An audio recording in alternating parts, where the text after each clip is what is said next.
You're listening to Radio Sputnik. Telling the untold.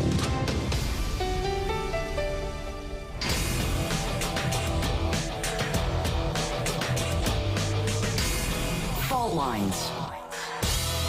Live from across the divided states of America, it is time now for another edition, the second to last edition this week, in fact, of the most disruptive show covering news, politics, and events from across these disunited states we call America and the increasingly divided, scarred, and battled surface of our globe. In the independent corner, I'm your political analyst, Shane Stranahan. And in the left corner, I am a burning ember in the darkness, your political analyst, Jamarl Thomas. And together we are Fault Lines with Thomas and Stranahan. All right, good morning again, everyone. It is July 29th, about 2 days away from the end of the month here. Getting later in the year, it is just past 7 a.m. Eastern, and it's now time for COVID headlines. In COVID news, there are about 84,735 new U.S. COVID cases reported yesterday. There are also about 501 new deaths. Over the past week, there have been an average of about 66,900 cases per day. That's an increase of about 146% from the average 2 weeks earlier. 49% of the total American public has been fully vaccinated, and 57% of residents have received at least one dose. As of this morning, the coronavirus has infected about 34,766,000 people across the United States, and it's killed 611,708 people. I also have a clip from Joe Biden. I'll play this, and then I probably want to come back to it later. I might want to replay it. But Andre, let's play this clip. This is Joe Biden during his town hall with Don Lemon from last week. You got the vaccination? Yeah.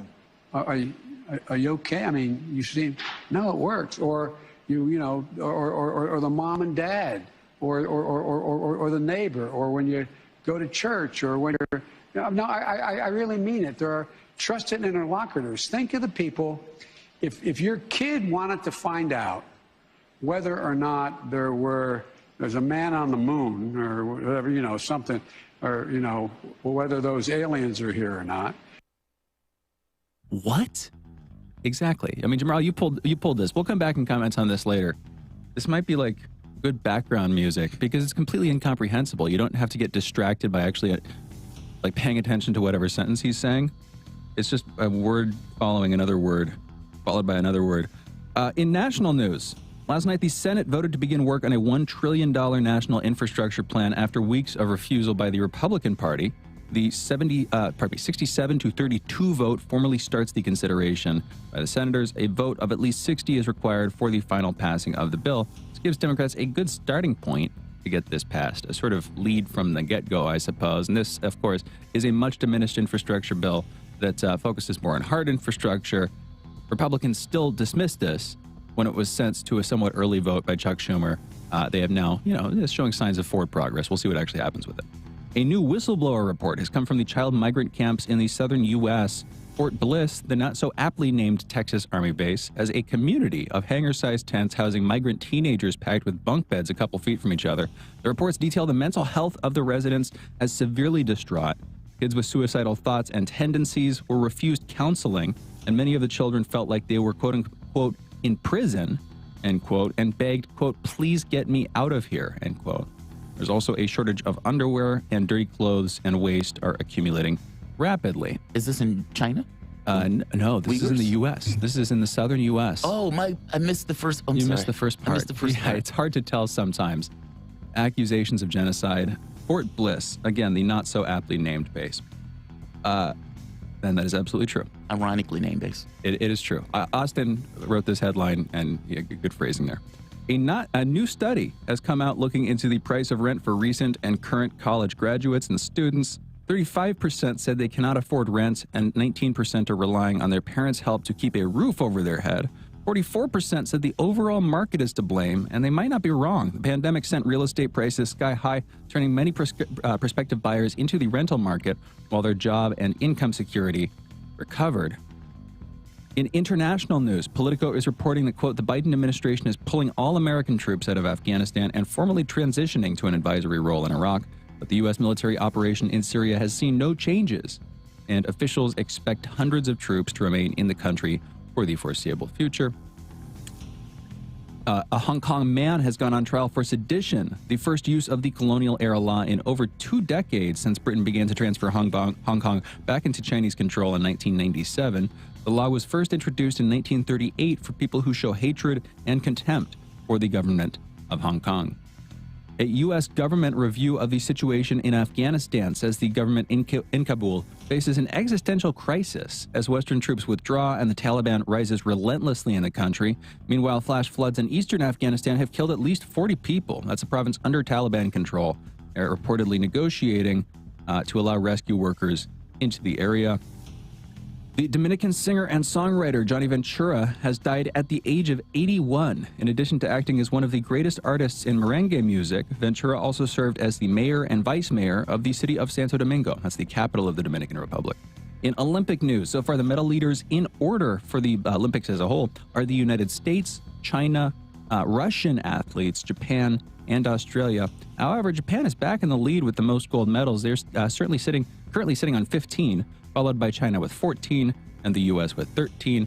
If I remember correctly, that was the same order as early yesterday morning before China. I think China gained 1 and they tied with Japan, but the same order. Japan in the front, China a little bit behind them, and the U.S. a little bit behind them. Just interesting.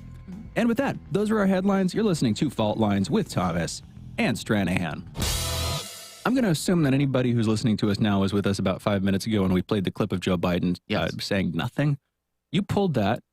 Because we were talking about this, I hadn't heard that, but he sounds not even like befuddled.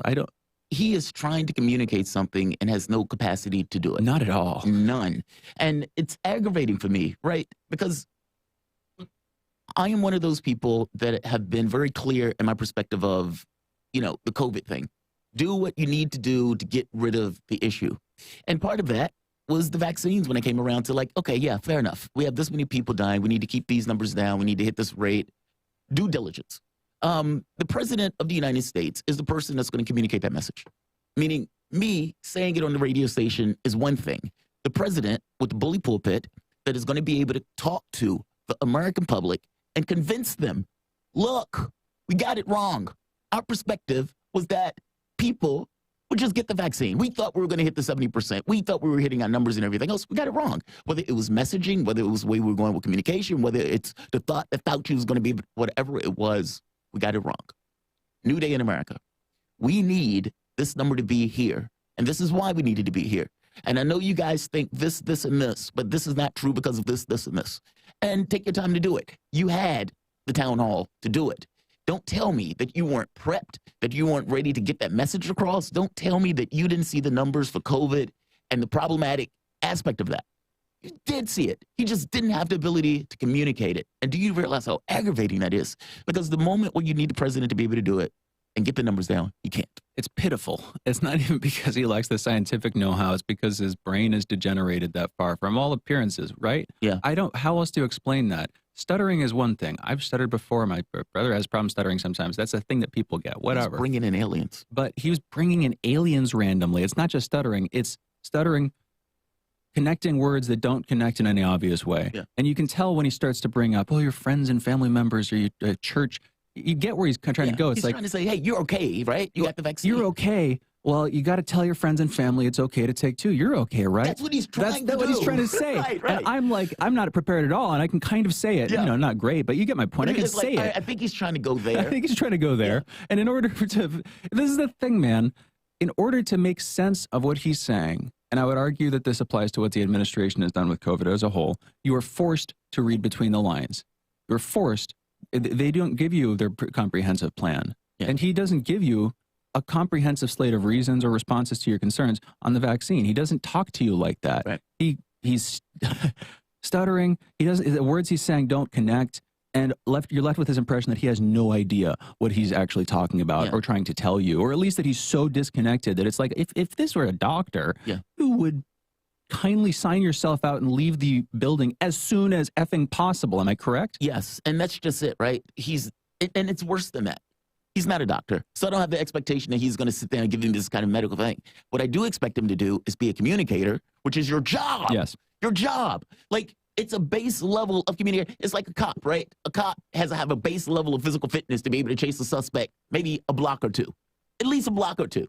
He could be 400 pounds, but he has to have that level of physical fitness to do the job. It's that stuff. If you're a president, if you're a politician, part of your primary job is to be able to talk to your audience, to be able to convince them of things, to bring them to your particular side. It is debate. It is all that stuff. And he just seems to have lacked the ability to do any of it at a moment where he needs to. Meaning this is the moment, right? This is the moment where eloquence comes in, where Obama would come out and give the power speech and get people like, ooh, oh, Obama, he's bringing people together. It's that stuff. He doesn't have it in him. Well, and maybe he should hire somebody out to do it. I don't know what it is. I mean, what, do you hire Obama? This is when you go to get Trump. Well, Harris is apparently busy taking care of the border. And honestly, she's no better. No, of course not. But my point is, like, who is in charge of the COVID response right now? Fauci? I have no idea. Is the assumption still, and we do hear from him, but mostly what I hear from him are like the gladiatorial matches verbally with Rand Paul. You know, it's not messaging, it's fighting. Which that's not healthy. That's not a good way to bring over the opposite side. It just seems like he's been deprioritized as the issue went down. But I said that was going to happen. I said the 5,000 deaths, as it goes down, Fauci is going to be deprioritized. He has to be. Because if he's still the point person, something is wrong. And look, I think that's where we are. You know the conversation we had yesterday? I'll try to make my case briefly here. I've been rethinking a lot of this stuff with COVID. And looking back, I don't think the government could have handled this in any way where it worked out. Just assuming some basic facts. You mean short of 500,000 deaths or 400,000 deaths? Yeah, that kind of thing. And without it still circulating. Just because of the political pressures and who we have in power at the time, even if you replace Trump with Hillary Clinton, arguably she's worse. She does a worse job of convincing the right wing to get involved in this stuff. But there are a couple other scenarios. My main thing, after thinking about it, okay, there are these ideas. You implement an extremely hard early lockdown. You cut down all international travel. I simply don't see that happening. I don't see how we can do that. I don't see that being politically feasible either under Trump or Hillary. Clearly, Trump tried to do something like that. The Democrats didn't want that. And I kind of get where they're coming from. There's still a case to be made there. I just don't see that happening. In my opinion, the most ideal thing, the most mature thing that would leave the greatest confidence and give us the most capacity to respond to future pandemics, that would instill in Americans a trust in their government, and educate the public, is if the government, instead of mandating things like masks or apparently potentially vaccines like they're doing with government employees and the military, if instead of like ratcheting it up and ratcheting it back in this unpredictable fashion with these controls on what you're supposed to do, if they had instead acted primarily as the expert clearinghouse for the medical establishment, something like this, where the best doctors, the best researchers in the medical establishment on different sides of these questions present their findings through the White House, through the the Biden administration, through whichever administration is in power at the time. The president and his staff relay that information to the public in a crisis. We're keeping you up to date on what this virus looks like, what it does, how you should respond to it, what preparations you should take, and what preparations we're going to take. We want to keep you as informed as we possibly can.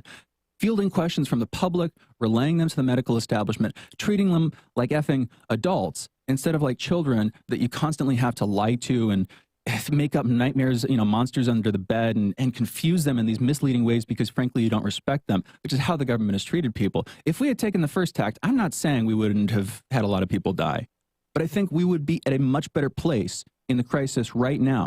People would trust the government a lot more. And looking at future pandemics, people would be willing to go along with what it said because it would be dealing with a fundamentally more reasonable entity that they actually understood. There was some mutual comprehensibility there. That's my dream world. It's not going to happen. I'm not going to say that it would have worked or that it would have prevented deaths, but I think of all the different scenarios, that would leave us in the best position possible. Now, to get there, what does that government look like? What kind of culture do you have to have? It's another question. I get it. That's a hurdle. I'm sitting here like, oh God, Shane. Oh God, Shane. You want the government to treat us with respect and maturity? What does that look like? What kind of utopian world are you? I get it, man, but that's even that. That's the gold star. My first thought even went into the moment that you say, okay, we're going to be a clearinghouse. They're going to say, wait a minute. You guys are taking the information. You guys are going to be dealing with the information that you want for the world that you want. They said that, if you remember, when Donald Trump started, I think he was pulling in the data as opposed to having the CDC display the data. It was something like that. And the first immediate thing was, you're trying to hold the data to prevent people from seeing how bad the numbers are. It's going to be that. Oh, but I'm not saying that they should be gatekeepers for it. I'm saying they should be like a body trying to make sense of this stuff with and for the public. Yeah. I'm not saying they should withhold information. I'm not saying they should withhold information. Not contrary. Yeah. I think they were trying to do that. I think that's what that looked like. I mean, I don't think it is. I don't think it is. I think that's what that looked like. I mean, the CDC, the World Health Organization, they were basically running with these guys as, on some level, the point. They were using scientists as politicians and as props. They were not using scientists as scientists. Scientists, qua scientists. They weren't they weren't helping the scientists to come out and explain the details, respond to questions from the public and from the press, field things on a constant basis, deal with the pushback that you're going to get when you're trying to radically get people to change their lives. You don't under Trump. Well, under Trump or Biden.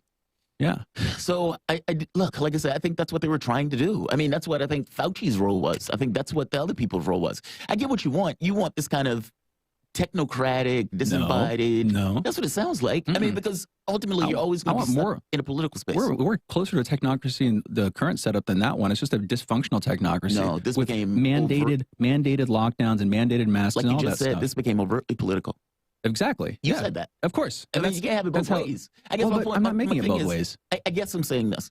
I don't think that would have worked. I don't think the public is as rational as I think you think they are. If they were, they would have gotten the vaccine by now. There wouldn't have been this huge pushback. Why not? Oh, they distrust government. 1,000%. And why? But that distrust of government didn't just start. Of course not. But isn't it justified in large part? In many respects, yes. Yes. Because it puts you in a situation where you don't know where the floor is.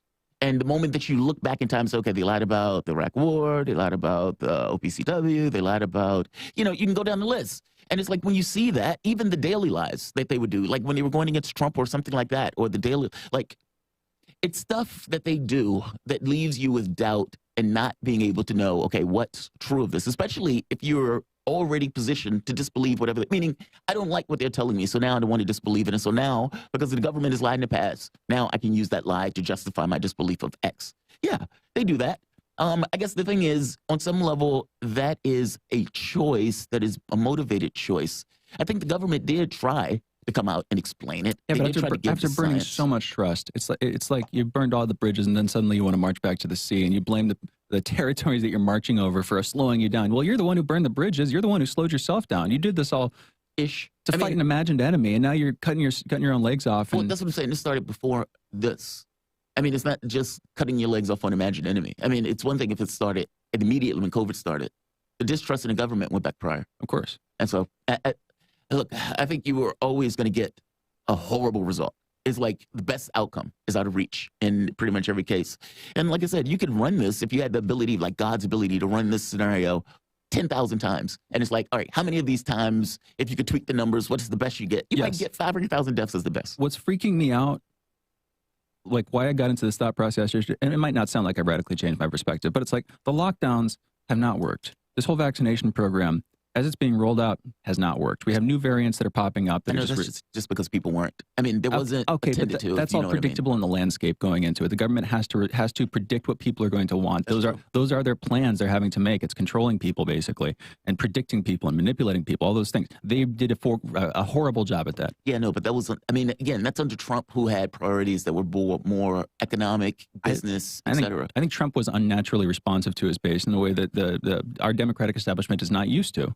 And I don't mean the Democratic Party. I just mean our political establishment is not used to. That 60-70% of the public wanted to basically not go to work, be at home, etc., because they were freaked out. Totally, to his base. I didn't say it to the public. I don't think Biden is in touch with anybody really. He's in touch with anybody. Exactly. That's my point. That's the political establishment as a whole is completely cut off. My point is what we've gone through hasn't worked. We could have, in a couple of worlds, made it work. But instead what we've gotten is the worst case scenario, the worst effects of lockdown, incredibly high death rate, still growing death rate, COVID actively circulating. Oh, and justified concerns that governments in their, shambling attempts to respond to this are getting more and more powerful, despite more and more evidence that they're absolutely corrupt, dysfunctional, ineffective. They can't solve any of our problems, and we don't trust them. Less and less people trust them, and for good reason. So it's just all frustrating, man. It's frustrating. The gain of power thing is less of an issue to me, just because there is a credible reason for them doing lockdowns and stuff like that. And I don't believe for a moment that the lockdowns are just going to be in perpetuity. No, neither do I, to be clear. That's for the other part. Yeah, I mean, it's aggravating. The best outcome is always out of reach.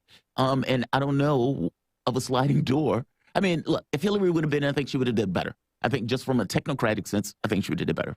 I think she would have been more inclined to lockdowns and stuff like that. And maybe if it was a little bit more aggressive in the beginning, it would have worked. Do I think that she would have just immediately did it? No. No. That's why I think the best outcome is out of reach. Like you said, even if she would have did everything right, let's say doing the masks, making sure that the ventilators and everything else, getting the government to use the Defense Production Act, even if she did all that stuff right, you are right when you say, okay, we got the vaccines, which you wouldn't have had until later in the year anyway, because, it was taking the companies a while for them to get those things out. And you still would have had all of those people dying in the process. What was that number? Maybe 200,000. That's still a monstrous number. And in that moment, we would have been like, oh my God, I can't believe how many people Hillary Clinton got killed. It's like, there's no way out. And one more thing before we click over. Hydroxychloroquine. Why it doesn't work. Why it doesn't work. They just did research. This is nature.com. The virus then injects itself genome into the cell by invading in this spring-loaded manner. SARS-CoV-2 infects faster than SARS-CoV and avoids being trapped by endosomes, according to work published in April by Barkley and her laboratory and colleagues at Imperial College. Meaning, when they were doing the research, they were just doing that stuff in like Petri dishes and stuff like that. When you got into the real-world phenomena of the human body, the way that the virus acted, injected itself was so transmissible, so fast, that it bypassed the typical immunities from that stuff. The virus' speedy entry using TMPRSS2 explains why the malaria drug chloroquine didn't work in clinical trials as COVID-19 treatment, despite early promising studies in the lab. It turns out that use cells rarely exclusively on capspins for endosome entry, and this is getting very sciencey. When the virus transmits and replicates in the human airway, it doesn't use endosomes. So chloroquine, which is an endosomal disrupting drug, is not effective in real life. God, I love that. The reason why I love that, when I used to do software, sometimes you will build these applications or you will build these systems. Sometimes it would even be test systems. And your tests will come back and say, this is true. And he's like, all right, great. And then you run it and you're like, I'm getting a bug. Why am I getting this bug? I'm getting this bug. Because your test is testing for something different.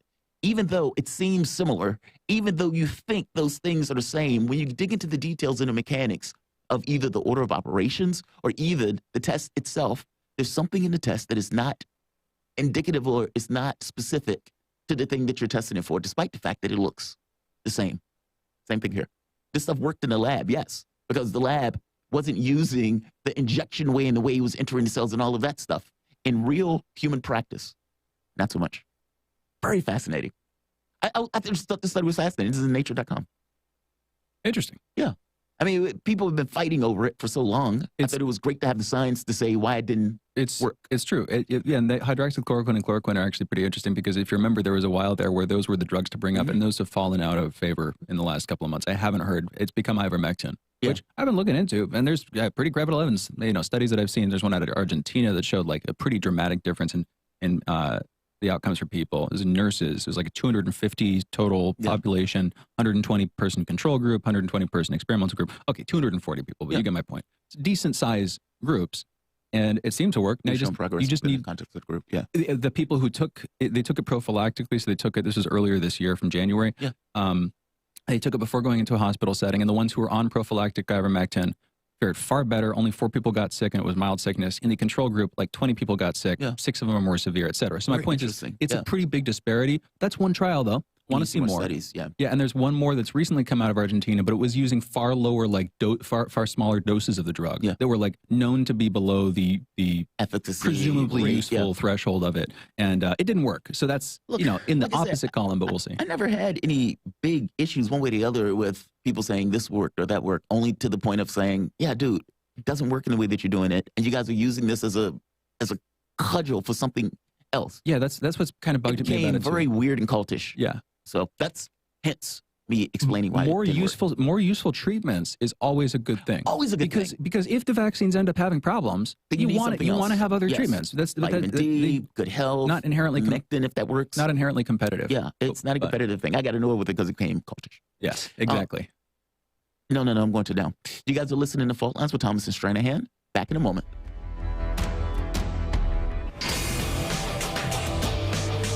Fault Lines. When the going gets tough, the powerful want propaganda, but we won't let them cancel the facts. Whether you're woke or drowsy, we know that you can handle the truth, and we're giving it to you every morning. Fault Lines with Thomas and Stranahan every Monday through Friday from 7 to 10 a.m. Eastern. Your first stop for sanity in a world gone mad.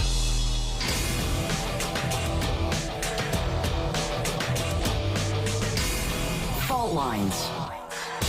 Welcome back to Fault Lines on Radio Sputnik. My name is Jamarl Thomas. I'm joined with my co-host Shane Stranahan, coming to you live out of our station in Washington, D.C.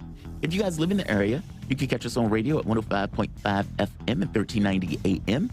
We're also in Kansas City at 102.9 FM and 104.7 FM. If you guys are digging what Shane and I are putting down, whatever platform you're consuming this content on, give us a like and share that audio or video. If you want to join in on the conversation, you can do so with a chat, a tweet, and of course, you can reach us by phone at 202-521-1320. That is 202-521-1320. Let's talk about Nancy Pelosi and the Democratic Party, especially on this issue of student loan forgiveness. Now, Schumer and Warren has been pushing very hard for Biden to cut student loan debt by $50,000 with a flick of a pen, as Schumer likes to say. Now, Biden has this power, full stop. As a flat fact, Biden has this power, or at the very least, an argument for the power, but he has the power. You have Harvard professors making the point and explaining how and why, showing chapter and verse in law and everything else, and I'm going to get to it in a moment. But I just want to make the point. The majority of the Democratic Party and the constituents are 1,000% for them to eliminate student loan debt entirely. Entirely. We should not be punishing kids for going to school. This notion of getting an education is a benefit, not just to the individual, which I would have no issue with, but to the society as a whole. You tell me, do you have a higher probability when you roll the dice of kids that are going to get an education in your community or your society? Do you have a higher probability of getting kids that are your future business leaders, that are future leaders in engineering and technology and some other business or thing that they're going to start, they're going to bring other people to, and they're going to make your society a better place? Do you have a better chance and a higher chance of getting more of those leaders if you charge 18-year-olds $50,000 for the temerity to get an education, or if you allow school to be free? Other countries allow their kids to go to school for free because they realize that it makes their country a better place to have their kids to be that much more self-actualized, or for that matter, to be able to go and get their dreams, the opportunity that is allowed through schooling. We can allow that. We don't allow that. Now, Biden is trying to put the 2 years into his plan, the community college thing. So yeah, I guess clap for small ideas. But on the other side of this, the catch becomes, does the president have the authority to get rid of student loans that have already been established? Let's hear Pelosi. Pelosi doesn't know what she's talking about here, despite the fact that she is droning on. Let's play the clip. People think that the President of the United States has the power for debt forgiveness. He does not. He can postpone, he can delay, but he does not have that power. That has to be an act of Congress. And I don't even like to call it forgiveness because that implies a transgression. It's not to be forgiven. Let's stop there for a moment. It feels like a transgression to the people who went to get the education. You have $1.7 trillion on the backs of the kids in this country. That is stopping marriages, business opportunities. That's basically stopping them from living their life and is a drain and a drag on the society. If Biden really wanted to give stimulus, he could have just gotten rid of the student loan debt. That would have put $1.7 trillion into the pockets of the people, the public itself, or at the very least not taking it out of their pockets. As a flat fact, she's wrong. Right here, quote, Congress has already granted the Secretary of Education the legal authority to broadly cancel student debt under 432A of the Higher Education Act of 1965. This was under LBJ, which gives the Secretary the authority to modify, compromise, waive, or release the right, title, claim, lien, or demand, however required, including any equity or any right of redemption, unquote. The Department of Education has used this authority to implement modest relief for federal student loan borrowers during the COVID pandemic. Trump used this authority in order to delay. But fact of the matter is, if the government gave you a loan, then the government owns that loan and can discharge it or try to get it back. One last point, and we'll go to the next guest. Pelosi compounds this incompetence this just radical wrongness with more incompetence and makes a treacherous argument for a Democrat. Because from an ideological standpoint, this argument would basically repudiate everything that Biden has done during this term, including, meaning previous Democrats, Social Security, Medicare, public education, and everything else. The argument that she is going to craft here to cover for the incompetence that she's just uttered is treacherous for a Democrat. Let's play the clip.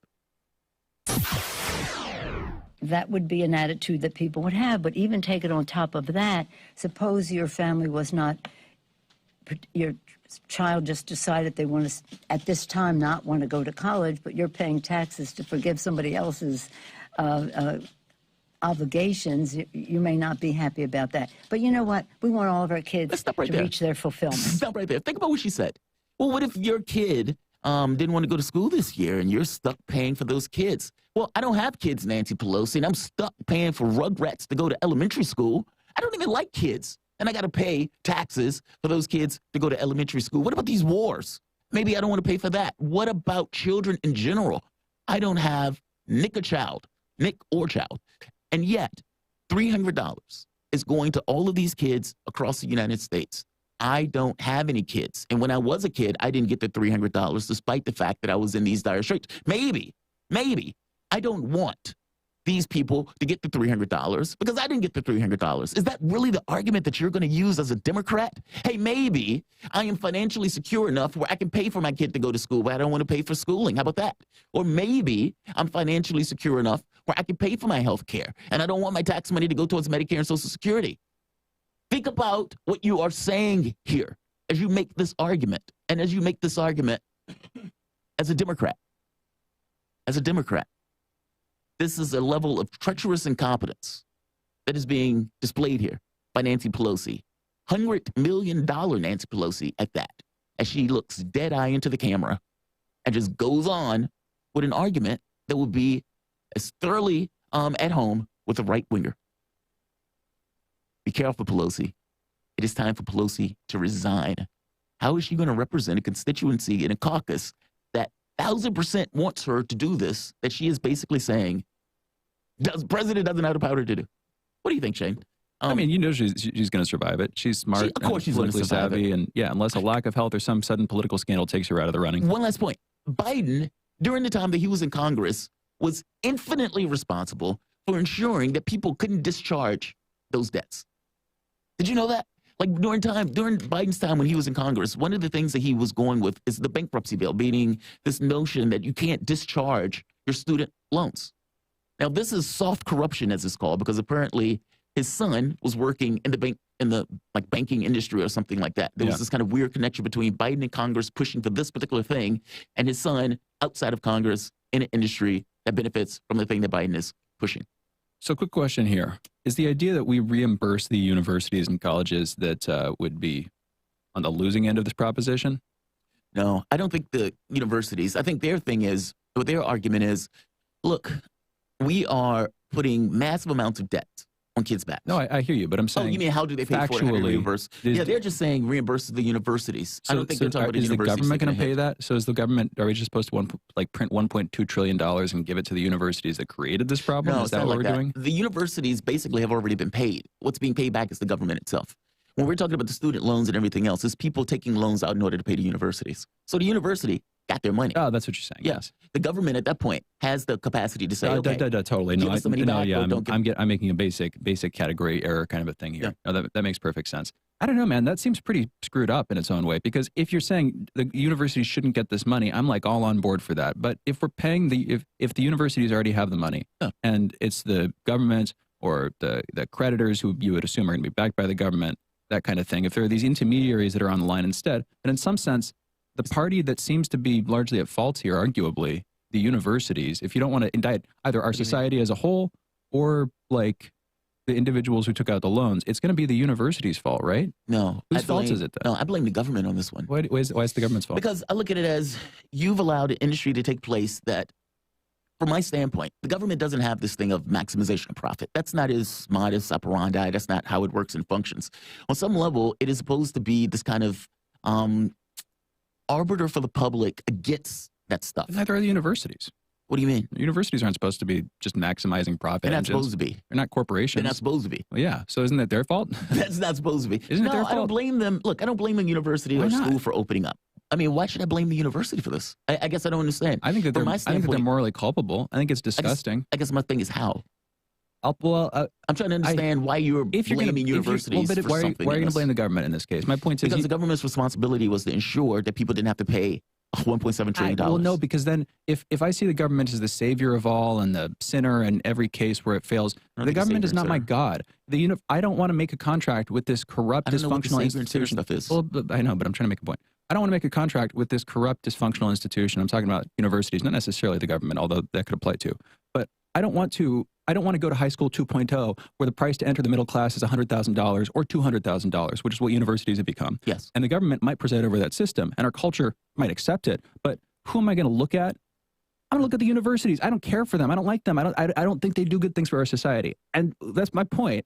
Is they've already been paid. They already got paid. They built these people. They got paid. They lose nothing, and now the government comes in and the government loses the money, or credit companies lose the money, whatever. I mean. No use crying over spilt milk if that's the case, but I don't quite understand the argument here. It's the government responsibility to ensure that the public itself is not being hosed. And that is the only institution that's there for that. I mean, what other institution? You have, let's say, all of these companies and businesses and everything else. You're interacting with these companies and businesses. And if you don't have anything that says, look, you can't, you have to serve people of color. Got to. You can't dislike the guy for being black and, still run your business. You can be hateful, or you can be hateful but still sell to those people. Meaning the government is the only thing that stands for that. I mean, even the thing with like handicap stickers is like, okay, if you have a business, you have to have some level for people who are handicapped to be able to access your business. I don't think so. People are people. There are people in the government I don't think that. Wait, I don't understand. You're saying that's not true? Well, first of all, the government doesn't exist except as instantiation of all the people that make up the government at any one time. I know, Shane. You didn't answer my question. I'm asking you, is that true that the government, that's their response? Meaning, if there was nothing there, then those people wouldn't get service if they were African Americans, or those people wouldn't get service if they were handicapped. Meaning, the entity that stands there, and it's a flat fact true. I'm looking at the 60s in legislation. I think the disagreement. We're over on time, and we have Lee, my dad, coincidentally, waiting on the other side. We're going to be talking about a bunch of stuff. We should come back to this one later, because I won't even try to double down on my point. We'll just get into more conversation. You guys are listening to Fault Lines with Thomas and Stranahan, having an interesting back and forth on universities, colleges, moral culpability for this massive student loan debt that we're talking about. We're going to be coming back with Lee Stranahan. He is a journalist and the host of The Backstory. That's a show airing here on Radio Sputnik every Monday through Friday from 4 to 6 p.m. Eastern. Be right back with Lee on the other side of the short break. Fault Lines. You're listening to Radio Sputnik. Are you bored? Are you lonely? Do you need a hug? Well, we can't give you that, but we can keep you up to date on Radio Sputnik.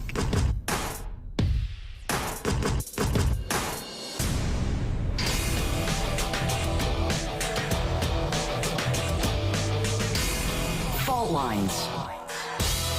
And we are back a bit late with about 20 minutes left. We're joined by Lee Stranahan, Sputnik news analyst and host of The Backstory. That's a show airing here on Radio Sputnik every Monday through Friday from 4 to 6 p.m. Eastern. Follow Lee on Twitter at Stranahan.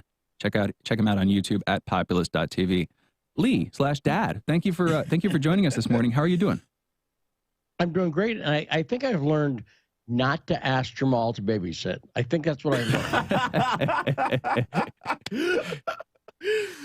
Fair enough. I don't think I'm horrible at babysitting, but I'm not a huge fan. Wasn't it like I don't like kids? I was trying to make that argument that, like, if Pelosi is going to make that case, then the other case also applies. Like, if you're saying that, hey, they shouldn't have to pay for college, well, maybe I shouldn't have to pay for those rugrats to go to school. Right, fair enough. Yeah, but thank you. Welcome to the show, man. Thank you for joining us. Yeah, thanks for having me, guys. Absolutely. All right, let's get into it. We're going to be talking about January 6th today. We're going to be talking about Bill Browder because there's movements in Switzerland. But actually, You mentioned to me there's this upcoming event in Sioux Falls having to do with Mike Lindell, the MyPillow CEO guy. It's a vote auditing event. We've talked about it a couple of times, but we haven't been following this super closely. Can you please just give us your best sort of analysis or overview, specifically in Arizona, where a lot of this stuff has been happening in Maricopa County? What's the status of this? We talked briefly about it the other day with Republican infighting in the state of Arizona, but what's the lay of the land here? Well, the lay of the land is the infighting, I think, in Arizona. Mike Lindell, my pillow guy, he is going to be in Sioux Falls in August, I think 11th, 12th, something like that. And I'm trying to get a press pass for it because I'm stuck up in Sioux Falls and there's nothing else to do here. And so also there's going to be free food and beverages. There you go. So I can't turn that down. But they've not gotten back to me. A press person I know, someone in the media writes for a big publication, they'll be coming. So I know some media is going to be here, but this is going to be a symposium going over the technical details of what they're doing. And this is why Donald Trump was talking about the routers the other day. And did you see that clip at all? Yeah, I saw it. It was like the routers. Yeah. Yeah. Right. If the drinking game word was routers, you're face down at that point. So they're going to be talking about the routers and other stuff like that. But what I see happening is the Turning Point Conference, they have these events around the country. That's Charlie Kirk and Candace Owens is involved with them. So Turning Point did an event in Arizona. And the Arizona Secretary of State, Michelle Ngam, I forget, I don't know how to pronounce her last name. It's a name I'm probably getting right. Ujemi, I think. But she was booed off stage, and she's a Republican. And she's been doing what she considers common sense stuff to make sure the votes are counted fairly. So, I'm going to say there's a Republican equivalent of what I see on the left as well, which is on the left, you've got some people who are establishment Democrats, but I'm not even talking about on policy. You can get progressives who still want to work within the establishment. And a frequent guest on our show, and I know yours, Joel Siegel, is one of those guys. Joel Siegel is a progressive, but he believes in working within the system. Then you've got people who are on the progressive or more left side who are like, no, system's not working. Screw that. Burn it down. And you know what I'm saying? If you burn the system down, I'm not saying everyone's in favor of everything burning down, but the system they're not happy with. You're getting the same thing in the Republican side right now. You've got some Republicans who are saying, we hear you, there are problems, we agree. We're trying to fix them. And then other people saying, burn it down. We don't want to play within the system. And so I see that dynamic that's happening now on the left and the right in this country. And because I know we're going to talk about the January 6th hearings, I think that's another example of that, where you're seeing people, and even the COVID stuff. There's a lot of, as you guys know, there's a lot of COVID news this week, and there's a lot of lack of clarity on what the guidance is. The mask, which CDC said you don't need to wear masks if you're vaccinated. Now you do. Now you do. All of a sudden. And it's confusing, and to people. And forget what side people have different views on that. It's confusing. It's hard to know what to make of it. And none of that confusion is helping the people, the grassroots people on the left or right now. That's in Arizona. Lindell's going to be out here. I have real questions about that.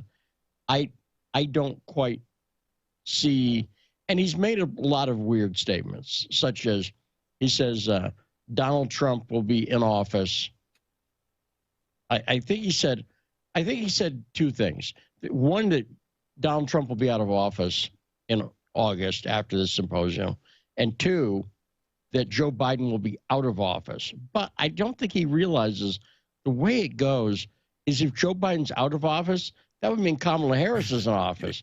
It doesn't go to the last president. You see what I'm saying? Yes. That's not check the Constitution. No, I don't think. Guy. I mean, keep in mind, for him to get what he wants, this is not America anymore.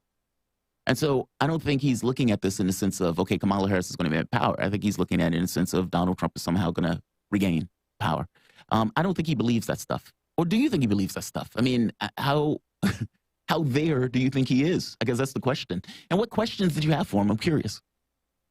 I'm hoping to get a press pass. And if I get a press pass, I get the free food and beverages, which is key. But also, I'm going to be there for like 3 days because it's a 3-day event. And let me say, God bless Sioux Falls, South Dakota in the following sense. Well, wait, Lee, I want to know what you want to ask him. What do you want to talk to Pullo Man about? I'm in favor of the event happening and not being censored. That's all I want to say about that. Good for that. So, I've never talked to him at all. So I want to watch the event and then form questions based on what I'm seeing. In general, he seems like a showman. And if you say certain things, whether it's going to happen or not, it's going to fire up certain people in your base. And again, this applies on the left and right. Yeah. So I don't really have any questions pre-planned because I want to see what the event's about first. I don't know. I don't know what I'm going to see. And so I'd rather ask him questions based on that. But I'm hoping to interview, there's going to be a bunch of people there. I know there's going to be media people there. So if nothing else, I'd like to talk to them. But we'll see. Again, I just haven't heard anything back on the press pass yet. I don't take it personally. It's just been, I sent it on Monday. Oh, hopefully you get it. And, it'd be interesting to talk to you about that. We make fun of Michael Lindell occasionally just because he is the My Pillow CEO, and because some of the claims that he's been making, just back in the day, were kind of off the wall. As a part of that crew, that set up the official narrative, of course, is that set up January 6th. Just briefly, what's the word you're using for that? This is a matter of some dispute: coup, insurrection, breach, riot, whatever. How do you view what happened there? I think riot is fair. Breach sounds a little Shakespearean. Insurrection, I don't agree with or wouldn't use. And I also, I said this on my show, The Backstory with John Kiriakou, the other day.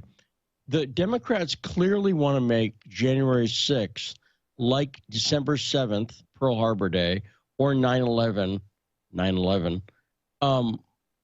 And I don't view it, whatever you think happened. And I didn't agree with January 6th at all. I thought it was a stupid thing going into it. And I've also pushed back against people on the right who pretend like it wasn't Trump supporters who were going in. It was obviously Trump supporters going in.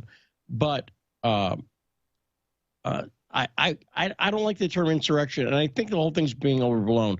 And this testimony the other day by the Capitol Police officer talking about the N-word being used, there's no footage of that. And there was a lot of footage going on. And as far as I've seen, there's still no footage of it. And it seems like the kind of thing, that seems like it was a very well-documented event. Gil Scott-Heron said the revolution will not be televised. He didn't count on the iPhone. And so everything's televised now.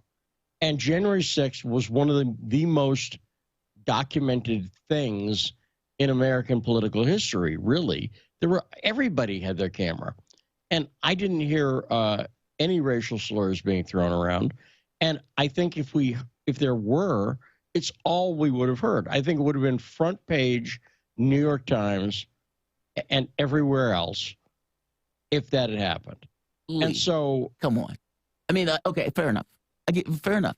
Let's say they don't have footage of it. Is it conceivable that a large group of basically whites, white men, people at the place, fist fighting, hardcore fist fighting. And I was watching the clip of the guy, the cop, that they were like crushing through the door, and the guy was like screaming, just horrible looking stuff.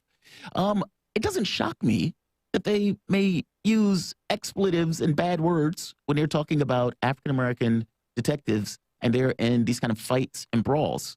It just kind of comes out just from the fighting aspect of it. That's not shocking. And is that really the thing?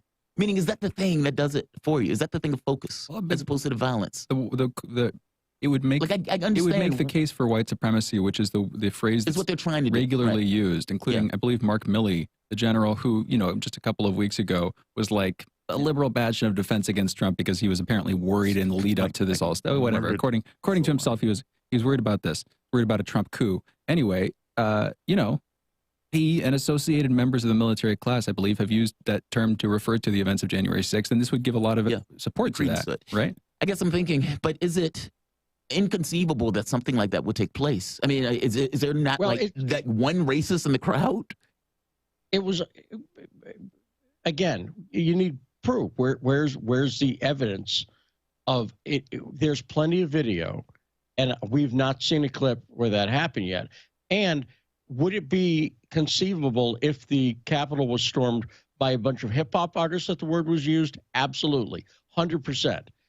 Because that's where it gets thrown around most, not just in hip-hop, but that's where it gets thrown around. It's not thrown around.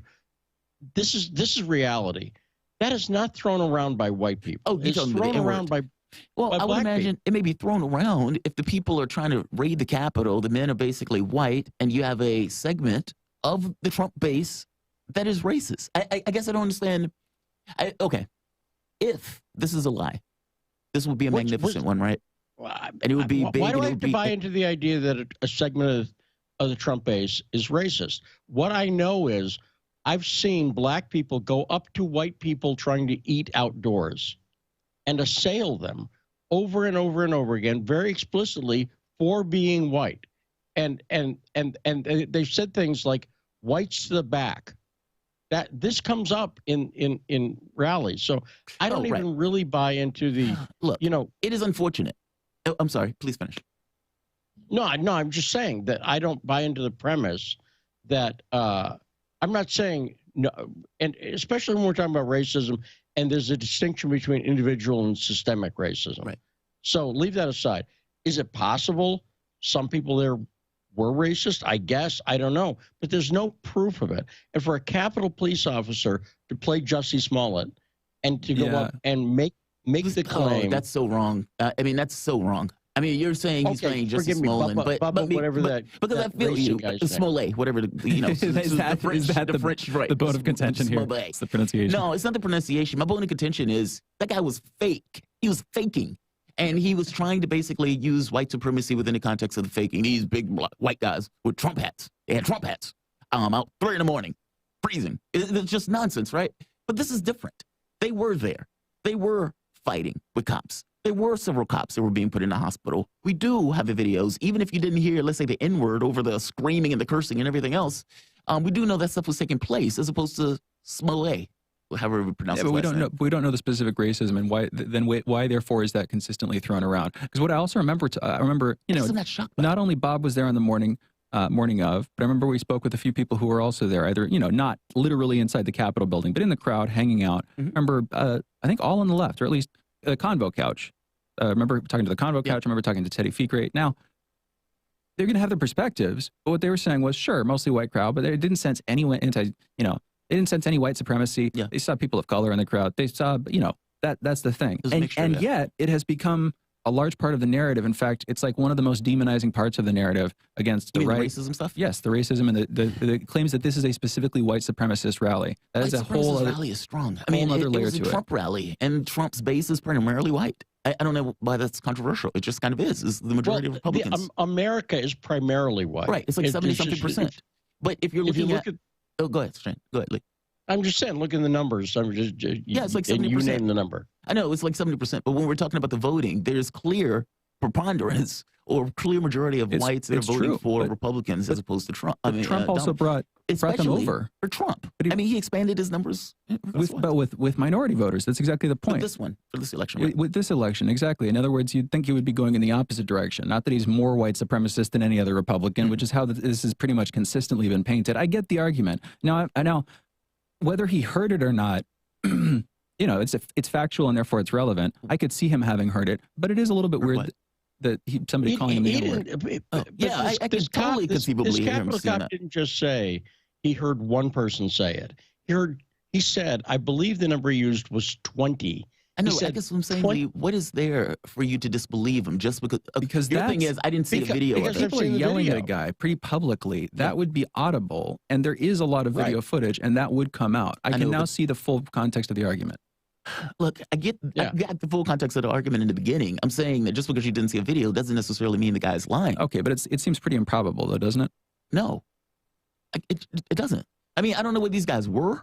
I don't know where the fights were taking place. I mean, for all I know, they could have just been in a spot where there weren't necessarily video cameras that were recording that stuff. I mean, so I get that you want to make the argument that, look, I didn't see the video of it, so it didn't exist.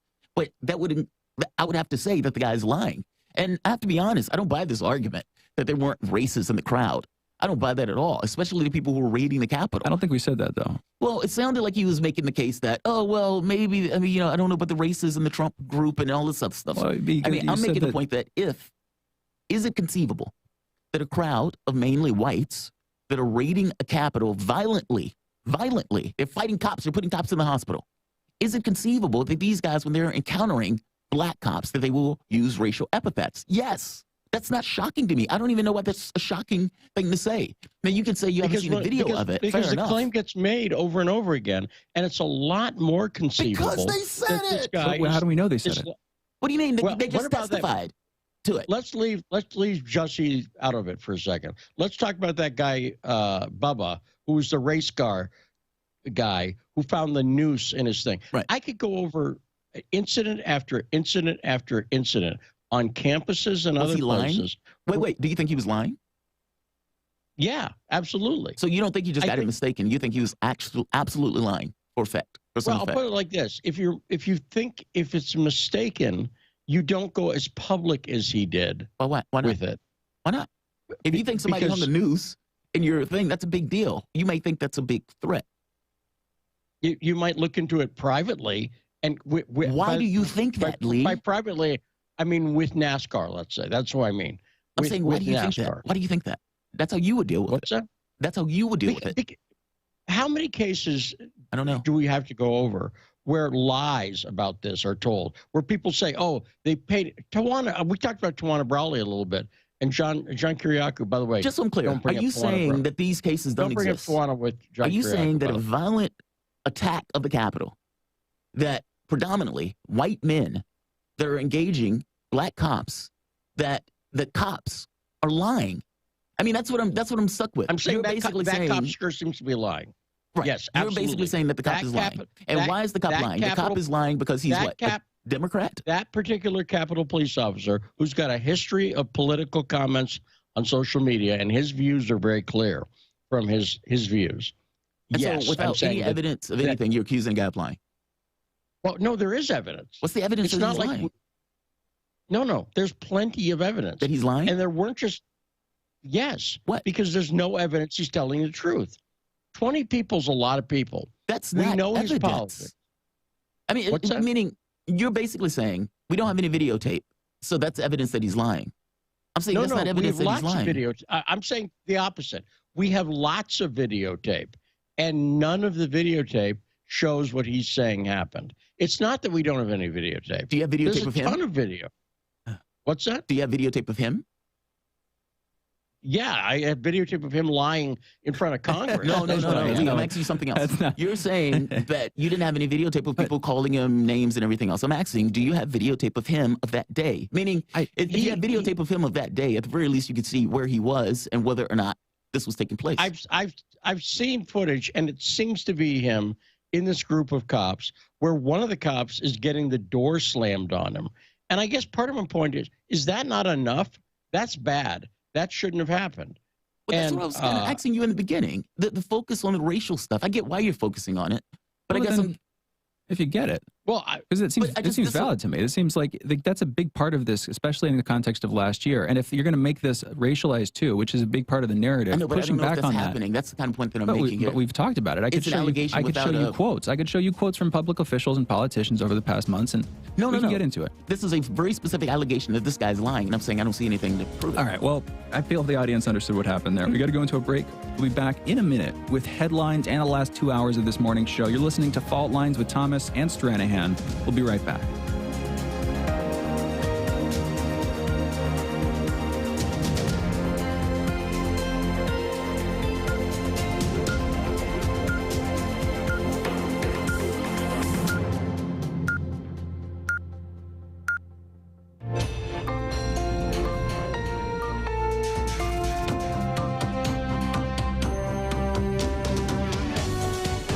Listening to Radio Sputnik. Telling the untold.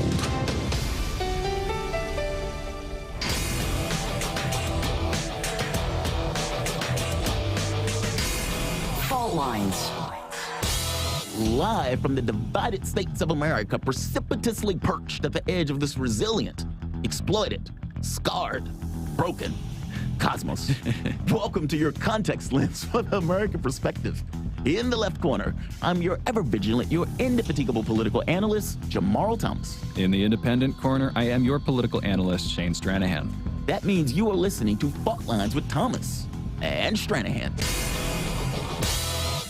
Let's get to the headlines. Scarred, broken, roughed up globe. I love that. I was taking it from you because in the beginning you was like, scarred. I know, I've been throwing occasionally those things in. I don't know why I do. Just I love it. I love it. It's awesome. It's adding novelty to the opening. Why, thank you. Let's get into the news. In the news, 84,735 new COVID cases were reported in the United States yesterday, and there were about 501 new deaths. Over the past week, there's been an average of about 66,924 cases per day, an increase of 146% from the average 2 weeks earlier. 49% of the total American public has been fully vaccinated, and 57% of residents have received at least one dose. As of this morning, the coronavirus has infected 34,765,992 unfortunate Americans and has killed that much more unfortunate, at least we think so, 611,708 human beings. The number, 146% from the average 2 weeks earlier, is bad in and of itself, but that number is actually worse than that. If you're looking at going all the way back to to June, the number is like 400% increase. It's actually more than 400. I think it's like 430%. But going back from just June, just less than 2 months ago, 400% increase. We have a clip of Joe Biden. Let's play this clip. This is Joe Biden trying to talk to Don Lemon, to get Don Lemon and to communicate to him in a town hall to try to encourage people to get their COVID shot. Let's hear him try to do this. You got the vaccination? Yeah. Are you okay? I mean, you seem, no, it works. Or or the mom and dad, or the neighbor, or when you go to church, or when you're, no, I really mean it. There are trusted interlocutors. Think of the people. If your kid wanted to find out whether or not there's a man on the moon or whatever, something, or, whether those aliens are here or not. Trusted interlocutor, aliens, man on the moon. All of this was specifically related to a conversation on COVID. This notion of, hey, Don, you're okay, right? Don says yes. All right, Don. Now, the point that he was trying to get across, because Biden knows the numbers just like I do, the people who were not going to get the vaccine were predominantly the people who didn't get the vaccine. The people who wanted it were the people who went and got it. And so you ended up with this 49% number. Now you have the task of trying to convince the people who were dead set against it from the beginning. And what Biden knows is what I know, that those people were brought to Jesus by people who were friends, family, people who were close to him, people who were, let's say, leaders in their local community. That was the way that the iceberg had melted. And so now it's trying to get those people and the various people who you are close to communicate to say, get the vaccine. We are at 49%. That is not enough. There are going to be variants. There are going to be all of these things. People are going to be petri dishes, and they're going to be spreading the stuff. Get the vaccine. That's what he's trying to get across. but he can't do it. He can't do it. And as somebody who's trying to advocate for people to be safe, healthy, for us to put this thing in the rearview mirror, it is aggravating to me to hear Biden try to make his pitch, to try to make the pitch to the American public that, look, Don Lemon is okay. Your relatives, your friends, talk to them, try to get them to take the vaccine. We need to bring these numbers down, et cetera, et cetera, et cetera. He doesn't have the ability to do it. It is aggravating for me to hear him do that, especially with something that is significant as COVID. Last night, the Senate voted to begin work on a $1 trillion national infrastructure plan after weeks of refusal by the Republican Party. The 67-32 vote formally starts the consideration of the senators. A vote of at least 60 senators is required for passing the bill, giving Democrats a good starting point to get this passed. Now, this is not necessarily something that's constitutional. The 60-vote majority is just there because of the filibuster. If they didn't filibuster, they could use a basic majority to get it passed. A new whistleblower report has come out from the child migrant camp in southern United States. Fort Bliss, the not-so-aptly named Texas Army base, has a community of hangar-sized tents housing migrant teenagers packed with bunk beds a couple feet from each other. The report detailed the mental health of the residents as severely distraught.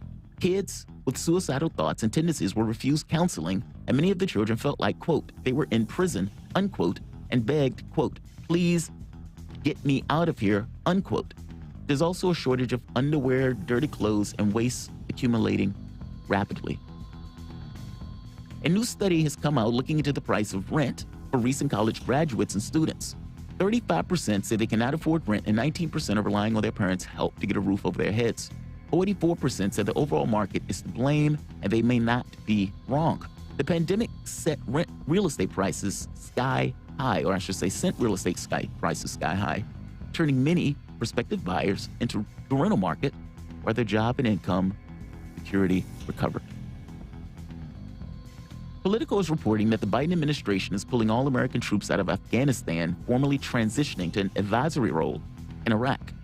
The U.S. military operations in Syria, however, are not going to see any changes. And officials expect hundreds of troops to remain in the country in the foreseeable future, basically indefinitely. That is despite that the U.S. troops not really going on missions in and of themselves, but participating in this kind of backup role with the goal of preventing Syria from accessing its own oil. It's a very interesting political story. A Hong Kong man has gone on trial for sedition, the first use of the colonial-era law in 2 decades since Britain began to transfer Hong Kong back to China's controls in 1997. The law was first introduced in 1938 for people to show hatred and contempt for the government of Hong Kong. A U.S. government review of the situation in Afghanistan says the government of Kabul faces, quote, an existential crisis, unquote, as Western troops withdraw and the Taliban rise relentlessly in the country. Meanwhile, flash floods in eastern Afghanistan have killed at least 40 people. The province is under Taliban control, and negotiations are taking place to allow rescue workers in the area.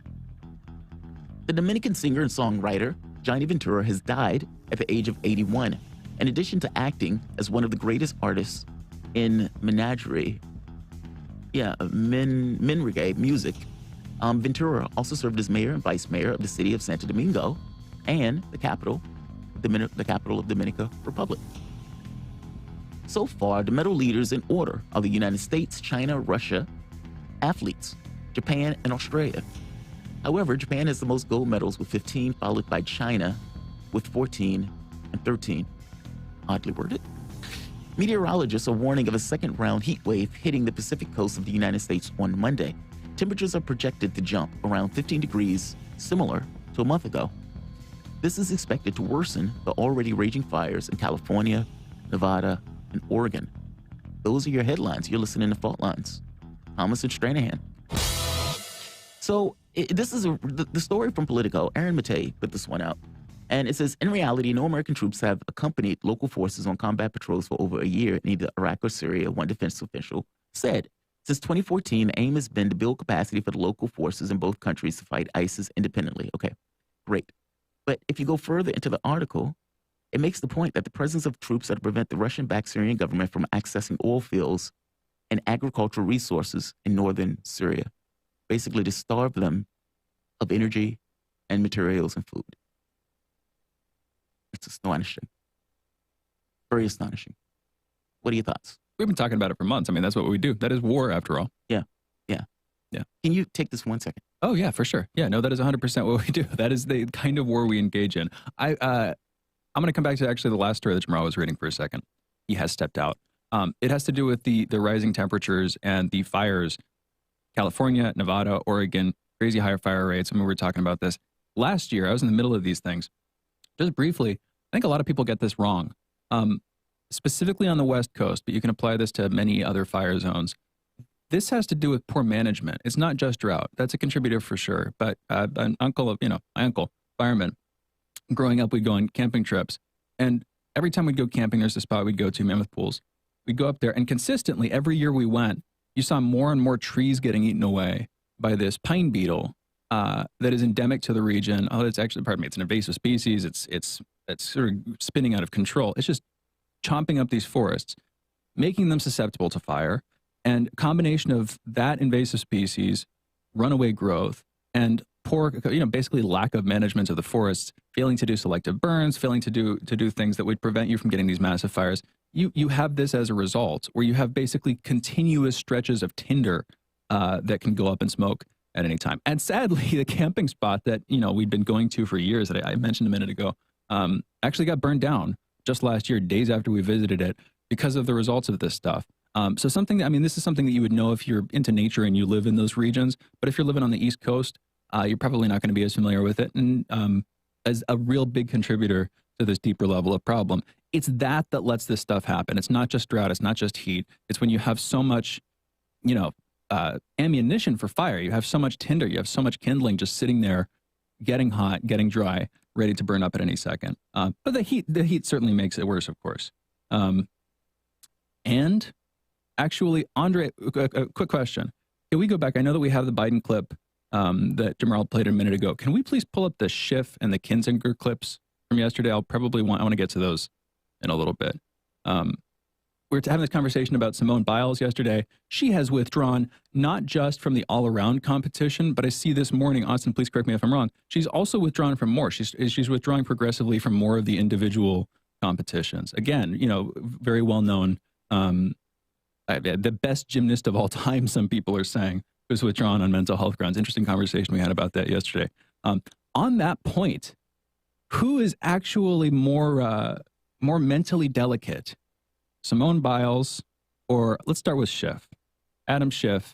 This is during the House committee two days ago on January 6th. We didn't get to this when we were joined by Lee a couple of minutes ago. I want to play this now. Let's listen to Adam Schiff. I'd like to think, as Amanda Gorman so eloquently said, that we're not broken, we're just unfinished. Because if we're no longer committed to a peaceful transfer of power after our elections, if our side doesn't win, then God help us. If we deem elections illegitimate merely because they didn't go our way, rather than trying to do better the next time, then God help us. And if we're so driven by bigotry and hate that we attack our fellow citizens as traitors, if they're born in another country or they don't look like us, then God help us. But I have faith because of folks like you. And Adam, I didn't expect this would be quite so emotional either, but it must be an Adam thing today. But I'm so grateful to all of you. And with again, that, Mr. Chairman, this is Burbank Representative Adam Schiff. I used to live in Burbank. Not fond of the fact that he has become the representative for Burbank. And just Jamarl's rejoining us. Jamarl, I was just going back into Simone Biles, who is withdrawn, as far as I can tell. She stated that she's out for the rest of the Olympics. Oh, all of it. It's not just the all-around competition, where you go through the different sequences.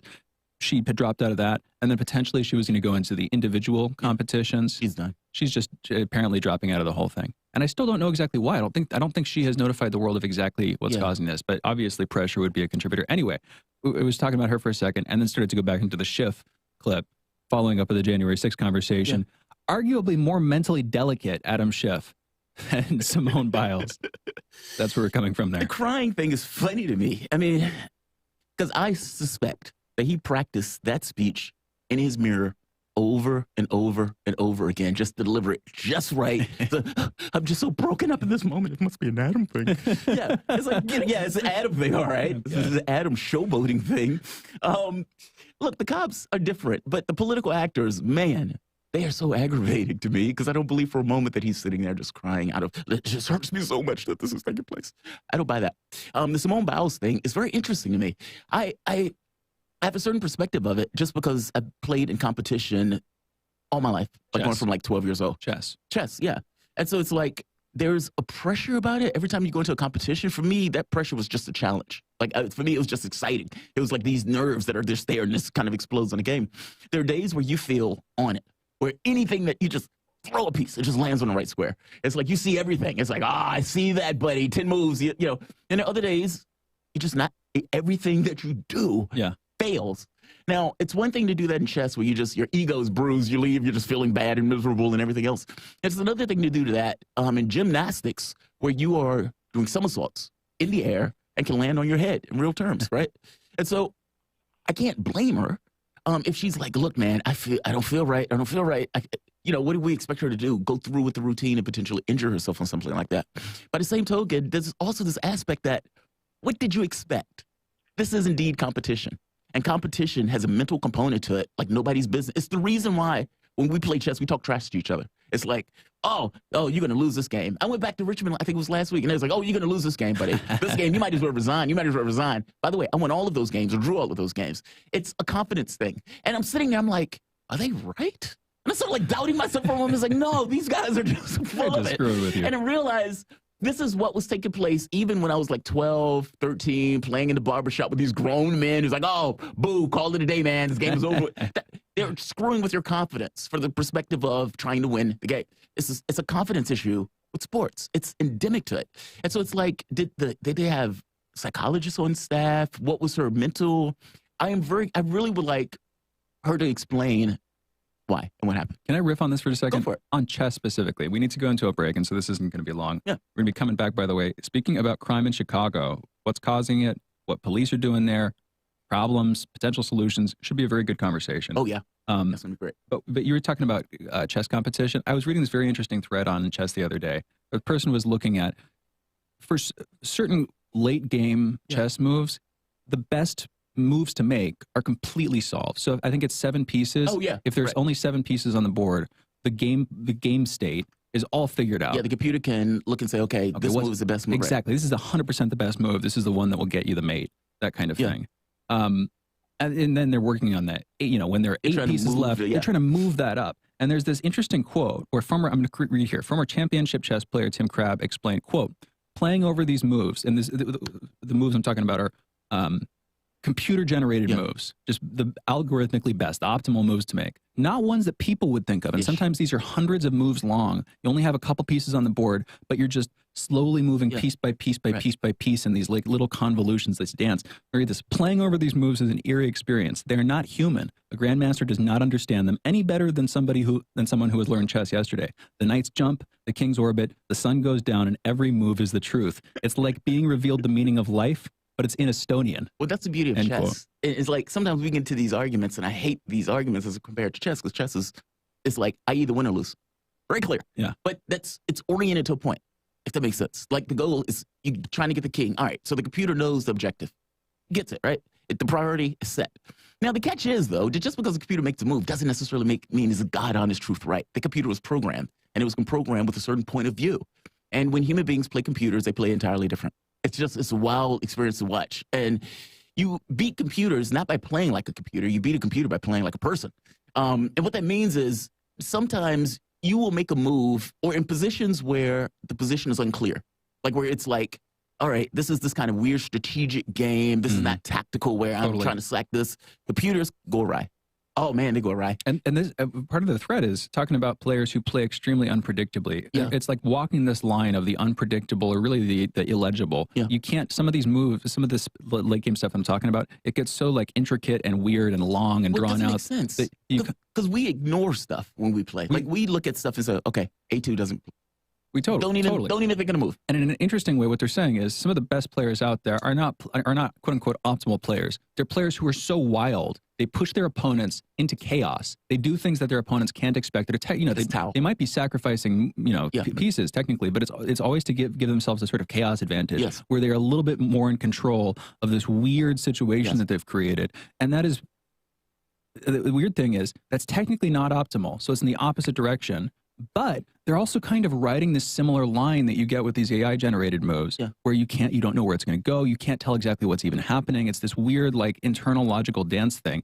If you're doing that on the outside, and where I would go with this as I'm trying to close here, AI in general, if you think about, the assumption is AI is going to become more prevalent. We're going to be using it in different ways to model and engineer things, create things, do scientific research, et cetera, all these different areas. And the edge of what it wants us to do and what we understand is going to grow, but so is the edge of what it wants us to do that we don't understand. In other words, it's going to want us to do things. It's going to ask us to do things that are going to be completely incomprehensible to us. And that's probably going to happen more often as it gets more advanced. I mean, we're going to say, hey, we need to solve, and here are the ground rules, and it solves. Which might make work incomprehensible to us. Although we might be necessary for the work. See, it's going to be interesting, right? I mean, because when you're talking about computers, we have to end it. But a chess player and a computer just play differently. Like Macau will put people in so much chaos. They had no idea what was right, what was wrong, and all this other stuff. Did he know what was right and wrong? He was just better at dealing with the chaos. So it's like, from his standpoint, no, he didn't have, I know how to input. He didn't know that. He just knew, I like this position. I can manage this position, and that guy can't. Yes. And you get to be world champion doing stuff like that. Yep. He could never do that to a computer. Never do that to a computer. Macau would never exist in an era with computers because computers can just solve for it. I know it's like, oh, this move does this, and it can solve. It's never thrown off its game. It's never thrown off its game. It's not like, okay, I'm not used to this all of a sudden. It's just doing the same logic that it would do in any other position because it doesn't have the familiarity, the basic pattern recognition, especially the hard number crunching ones that we're talking about. It's not like a neural net that has certain patterns and things that it starts to follow, and you can screw with those. It's even though that's a little bit loosey. But no, it's hardcore number crunching. Just I can calculate anything, a million positions in a second, that type of stuff, where it's just raw numbers. It responds to any move the same way it would to any other, so you can't throw it off its game. Yeah. Let's close so we can come back. I want to make sure we have enough time for this conversation, but an interesting detour there, and think about chaos and politics. Interesting stuff to talk about. We'll be back in a minute with our next guest, Vaughn Bryant. You're listening to Fault Lines with Thomas and Stranahan. Be right back.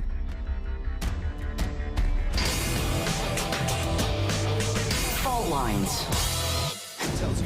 Want to talk? Get in touch with us at radio@sputniknews.com. Want to know how international issues fit into local ones and how local issues fit into international ones? With the historical context to tie them together, we're bringing it to you all by any means necessary. Tune in weekdays from 2 to 4 p.m. Eastern Standard Time to hear me, Jackie Lukman, alongside my co-host, Sean Blackman. By any means necessary, your guide to connecting the social, political, and economic movements shaping the world around us.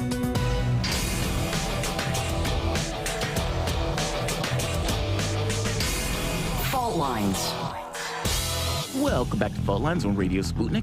My name is Jamarl Thomas. I'm joined with my co-host, Shane Stranahan, coming to you live out of our station in Washington, D.C. If you guys live in the area, you can catch us on radio at 105.5 FM and 1390 AM. We're also in Kansas City at 102.9 FM and 104.7 FM. If you guys are digging what Shane and I are putting down, whatever platform you're consuming this content on, give us a like and share that audio or video. If you want to join in on the conversation, you can do so with a chat, a tweet, and of course, you can reach us by phone at 202-521-1320. That is 202-521-1320. Your engagement helps makes this show what it is, so definitely don't be shy. Over the weekend in Chicago, 70 people were shot, including 12 fatally, during another bloody weekend across Chicago. This is according to police data. The story that we covered the other week, there were, 4 people or 4 mass shootings in like 8 hours. Again, in Chicago. Chicago, often, like we said before, Chirac, to get across this indication or comparison between what takes place in Chicago on a daily basis and a war zone. This gets across how bad it is. I understand that when you have 1,000 people killed a year by cops, that is horrific, especially in comparison to the other Western nations. But let's just be very clear. It's also horrific for people to be living in conditions where they are basically dodging bullets, or the kids are walking around with weapons. I want to have a conversation about this. What is going on in Chicago? Because I believe Chicago is just a microcosm of the rest of areas or problem areas of the United States. The person we're going to speak to about this is Vaughn Bryant. Vaughn Bryant is Executive Director at Metropolitan Peace Initiatives, a division of Metropolitan Family Services, which features a team of professionals working in partnership with community-based and citywide organizations to coordinate, support, and sustain comprehensive services designed to heal communities that have experienced the highest levels of gun violence. Vaughn, thank you for joining us. I really appreciate this. No problem. Thank you for having me. Absolutely. So, you know, as oftentimes the right or right-wingers will bring up Chicago when people bring up gun violence. For me, though, I think both are problematic. When I saw Adam Toledo, I think this was in Ohio, but Adam, well, it was either in Chicago or Ohio, but yeah, had a weapon. 13-year-old shot by a cop. Now, people browbeat the cop, and yeah, maybe you should, because the cop should have given a little bit more time. But I was utterly and radically horrified that a 13-year-old was walking around with a weapon in the first place. That seems like an unmitigated failure. And my thought was, wait a minute, is this normal for Chicago? And if so, why is this normal? So let's start at the beginning. What does your organization do? Why does your organization exist? So we exist because of the, rampant gun violence in Chicago. There have been numerous efforts to address it. And I think, what we're doing now is the most comprehensive effort that we've had. I think the key for us now is, one, we have to sustain the issue, and two, we have to work on the structural issues that sort of sustain the problems that we have. Right there. Now I would say we're helping people cope with terrible conditions, and we have to simultaneously change the conditions that enable people to sort of live prosperous lives. Well, right there.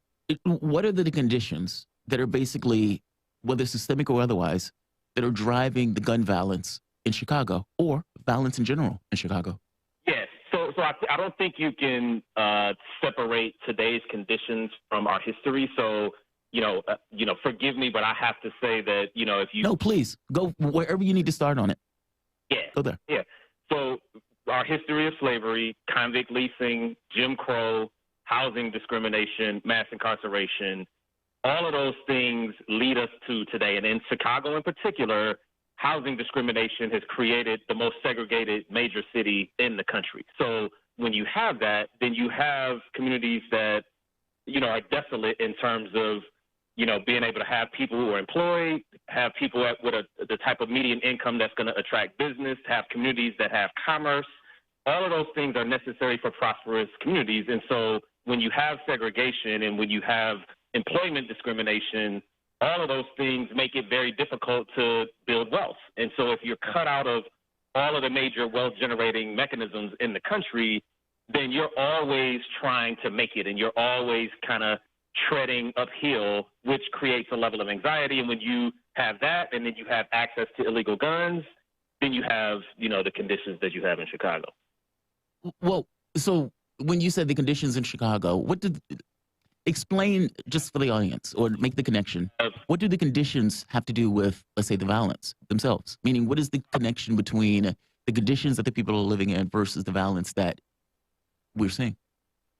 Yeah, so unemployment, high unemployment, sort of people who are not sort of healthy financially, psychologically, educationally. So, for example, like in 2019, we had a strike, for example, in our, Chicago public schools. The issue was not about money. The issue was about we need more nurses and clinicians and, social workers in the school.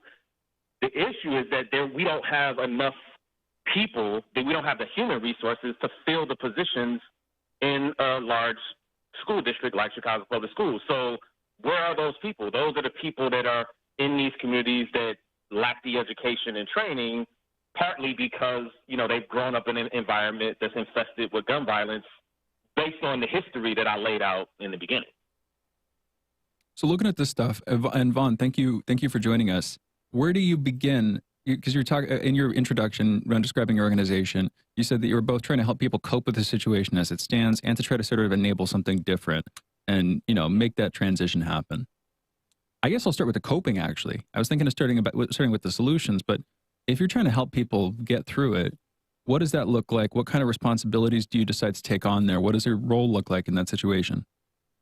Yeah, so we fund local organizations in Chicago who hire, you know, outreach workers who really are targeting the highest risk people, meaning people who have a history of gun violence, maybe associated with street organizations, have family members that have been in street organizations, potentially have been shot at or shot someone, maybe formerly incarcerated. And we really try to get them to turn their lives around. And we do that by, one, engaging them in a trusted relationship with somebody who's lived a similar life, comes from the same neighborhood. Two, we subsidize GED attainment, for example. So we'll pay guys $300 a week to get their GED, or let's say you have your GED, we'll pay you $300 a week to go through a job readiness training. That's 2 weeks. We have monthly job fairs. We're trying to sort of get people to, you know, get the right proper education and training. We offer free behavioral health services so that people can, you know, get sort of their behavioral health and mental health right. And then we also provide free civil legal aid services. So anyone who, you know, has any a record that needs to be expunged, or they need an ID, or anything from a legal perspective that, you know, we can help them with, that puts them on the path to living a dignified life and taking away constraints. That's the type of thing we try to do. That all sounds great and incredibly necessary. So I want to get right now, real quick, where can people find your organization? Please just put that out there. If you're living in Chicago, where can people go to learn more about how they can either help out, pitch in, or get help? Yep, it's metrofamily.org/CP4P. That's Communities Partner for Peace, CP4P. And you'll be able to see our contact information and all of the partners that work with us across the city of Chicago. I want to repeat that. You said that is metrofamily.org, right?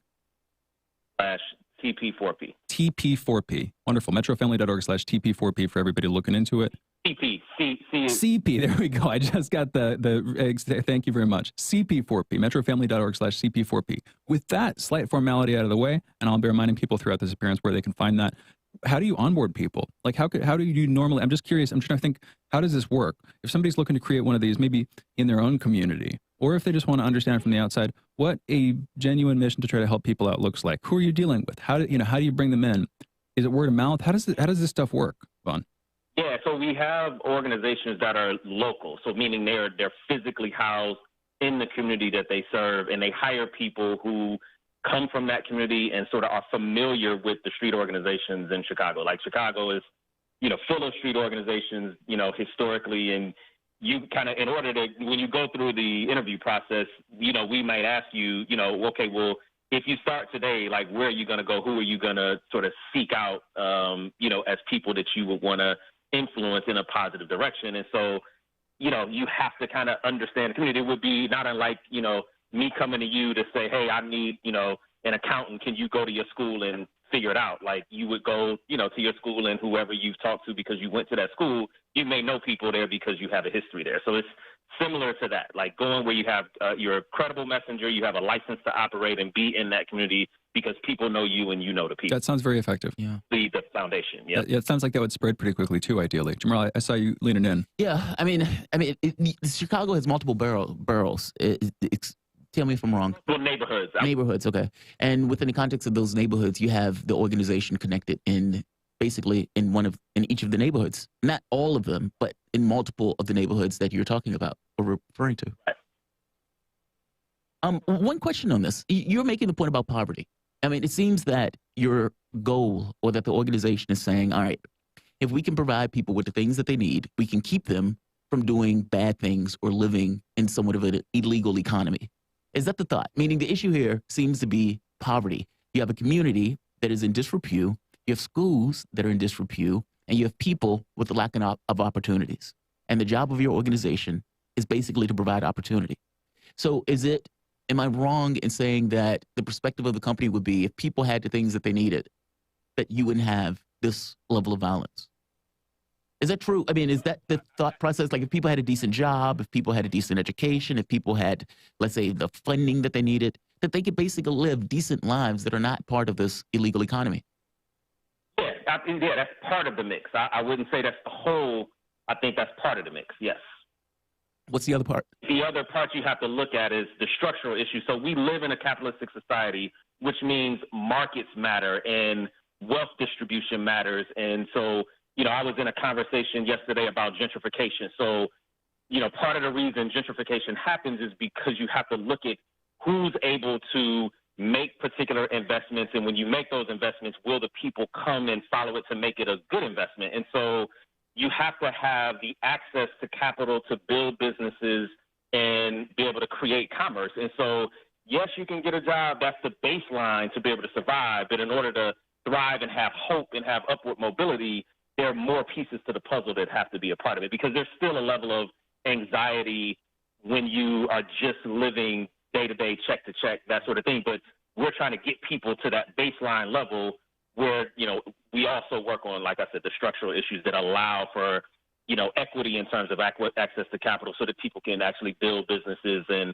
accumulate more wealth so that they can, get a little more stability, which, creates less anxiety and more health, both, financially, psychologically, spiritually, the whole nine. Frees up their time, their mental energy, their emotional energy, not to just be, healthier and happier people, but also, talking about upward mobility, assuming the opportunities are in place there, they're more likely to take them. They're more likely to capitalize on those. And certainly if you get this sort of every boat's lifting with the rising tide situation, where if you have a lot of people suddenly experiencing that upgrowth at once, people start coming up with ideas for businesses, initiatives, local ways to help out their community, and they have the freedom to do it.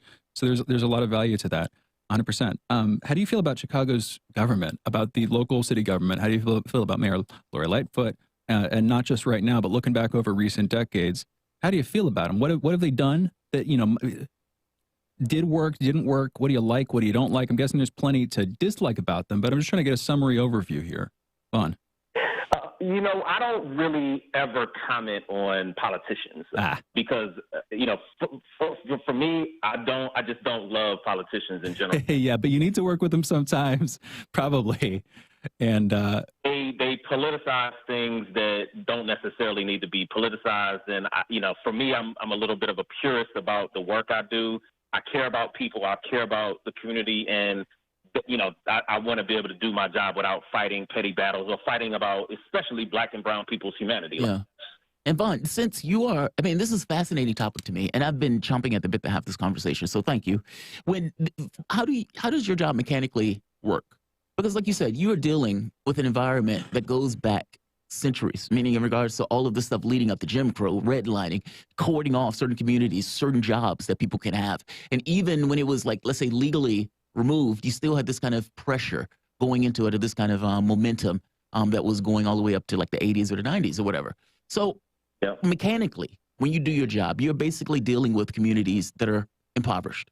And in trying to deal with those communities, you're basically trying to stem the tide to say, okay, we're going to try to do the things that honestly the society should be doing. I hear your program, and I'm sitting here telling Shane, like, this is amazing. This is phenomenal. Every city should have one of these. But not just every city should have one of these. The fact that you exist is somewhat of a failure of government. It's astonishing as I sit here, because I listen to you and I think these are rational things that people should need or people should have in order to kind of function. How do you mechanically do your job? So you, let's say, end up in a borough or in a neighborhood, and within that neighborhood, okay, how do you stop the gun violence? How do you stop that kid from getting his hand on that gun that is going to go and do X or Y? Or how do you get in between the gangs? How do you stem it? Because I understand the jobs and the opportunities, but you have to give the people to break them away on some level to even be aware of the opportunity or be able to stop the violence. How do you mechanically do your job? Yeah, so that's what you're describing or asking about is the job of our outreach worker. Their job is really to go out and influence not only the people who are pulling the trigger, but influence the people who are influencing the people who are pulling the trigger. And the part of our challenge is that there are random people who might not even be a part of a street organization that are pulling the trigger or getting shot. And when you have created these environments where the oppression is so thick and the trauma is so thick, random people don't know how to resolve conflicts in an adaptive way. So, like, for example, this past summer, was a fight, like, in my neighborhood, which is actually a good neighborhood, and somebody asked the girl, like, why did you hit her? She was like, I didn't like the way she answered the phone. Like, I didn't like her tone when she answered the phone. And so, like, to me, that I was just like, wow, like, it's that bad that just because you didn't like the way a person answered the phone causes violence. I'll do you one better. At my wife's location, my wife and I, but when we were just getting together, like the first year, at her apartment, a guy had a dog that went into the other neighbor's house and used the bathroom. The guy, instead of just saying, oh, I'm sorry, my bad, this turns into a fight, which turns into a gunshot where they shot the guy outside a block away. Yeah. Now you're saying that's poverty. Yeah. Yeah, so I'm saying that it's a combination of poverty, and I'm saying it's a combination of trauma, which the effects of trauma, sort of prevent you from adaptive conflict resolution, doing it in a healthy way. So all of the random violence that you see, there's no way to really stop that. What we try to do is influence the influencers, the shooters, build some momentum so that we can ultimately change the tide, because we are getting influencers to say, hey, we got to stop this. We're going to go in a different direction, hoping that people start to lead in the right direction and influence people around them and build a groundswell that way.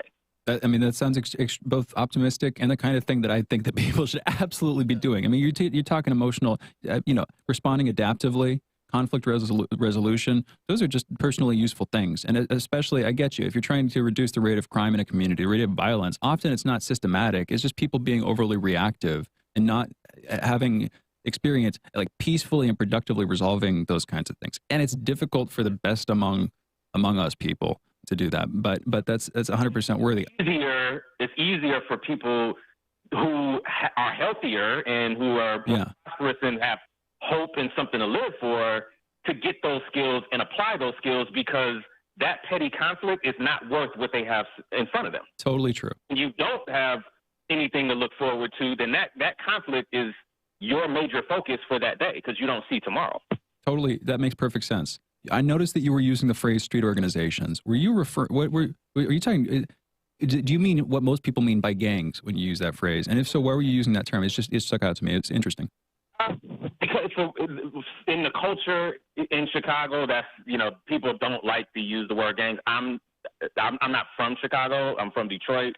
And so I just try to use the language that people here use. And so, Vaughn, I know you don't like government. I mean, we have a few minutes left. I know you don't like government, or at the very least don't like the politicization of all this stuff. And I agree with you. 1,000% agree with you. Much of opinions about it. Yeah. And then with one catch. Make one other point. Let me make a point before you say that.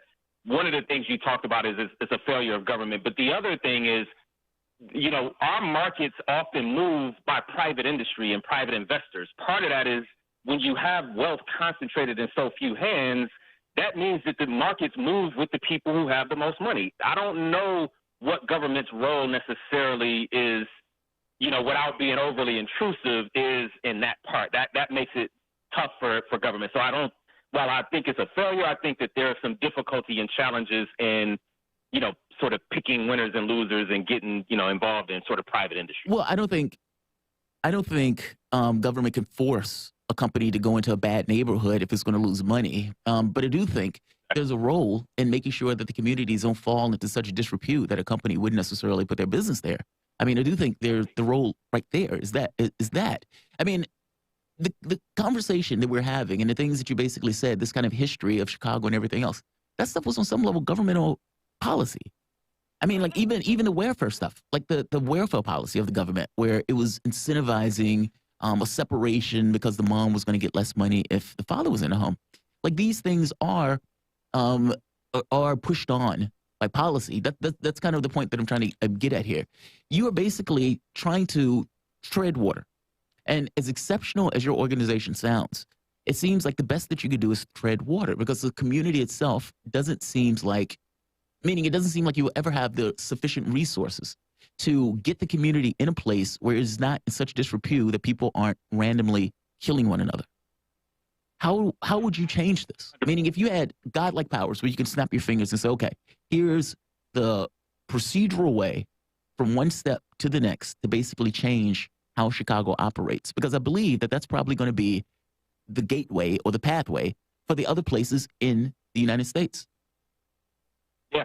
So if I had a magic wand, and I'm going to think totally outside the box on this and not talk about what's possible, but what I would actually do, right. I would actually, I would institute reparations. I would give every, descendant of slave black person $400,000. I would then say you can either take that in a lump sum or you could spread it out over a 20-year period. I would reintroduce a busing system in the sense that in our neighborhoods, we have a rich amount of resources in Chicago, but some of them are hard to access because of crime in our neighborhoods. So I would make sure that all of our public school students could get, a bus to their after-school program so that they could get there safely, get back to school or get home safely so that they can actually take advantage of the rich resources we have in Chicago. I would make sure, based on my experience in government, because I have worked in government, that there was a level of integrated service provision throughout government. Too often, even the government agencies are territorial in how they do their work. It's not about service. It's really about, sometimes their own job preservation versus trusting that if I do a good job for the people, there will always be a role for me.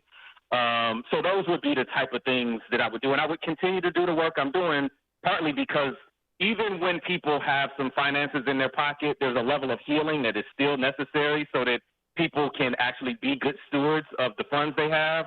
But if you put that money in those communities, then people then can activate getting greater access to capital. They can build their own businesses. They can build up their communities. They can buy their homes, and they'll put themselves in a position to be self-sustaining. We can recreate, neighborhoods like, Tulsa, Oklahoma, and the Greenwood area, in our communities. And so that's, part of what I would do. But if you gave them $400,000 today, and the people who you were describing in regards to, let's say, the lack of the capability of conflict resolution and everything else, will there be a sophistication where that money can be used to the benefit of those people? Or is there a higher risk of that money not, meaning the sophistication of using money and everything else? I think those are also things that have not there. And I'm saying this from my own personal experience. These were things that I didn't have growing up. I learned that stuff from, believe it or not, my ex at the time, who did have a mom who was quite prosperous and who did think of things like that.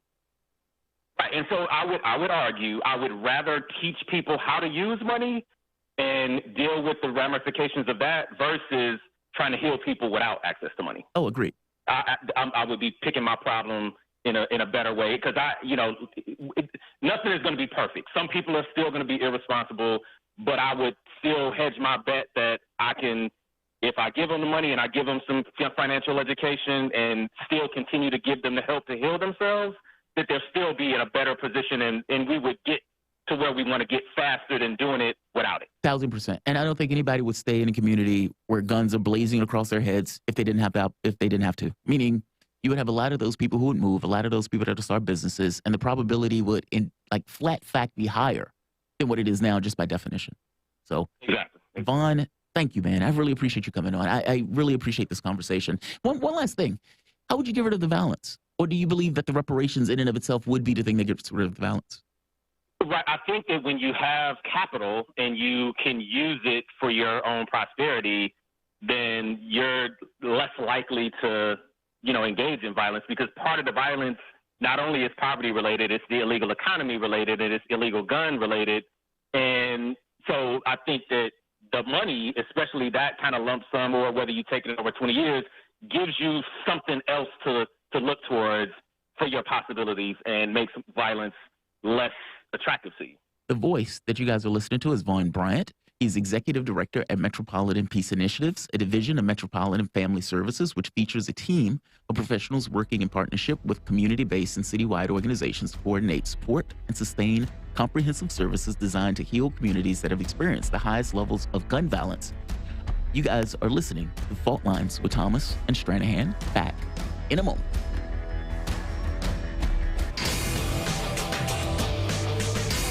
lines. By Any Means Necessary is your guide to the movement and efforts shaping the world around us, from mass incarceration. No longer am I interested in or concerned with prison reform. I am interested only in the eradication of prisons. To the battle between police and water protectors. It was a pretty punishing disregard for the sanctity of human life, that unleashing water cannons on peaceful, prayerful water protectors. From efforts to protect the environment. The climate movement is ready to, with plenty of opposition research and force and strength, along with, the right of both science and morality, to fight them on this. To the movement for Black Lives. When I first saw the Michael Brown video, and I saw that it clearly contradicted the narrative put forth by the Ferguson Police Department and by police supporters in general, 3 words came to mind: color me shocked. Stay tuned to By Any Means Necessary, 5 days a week here on Radio Sputnik.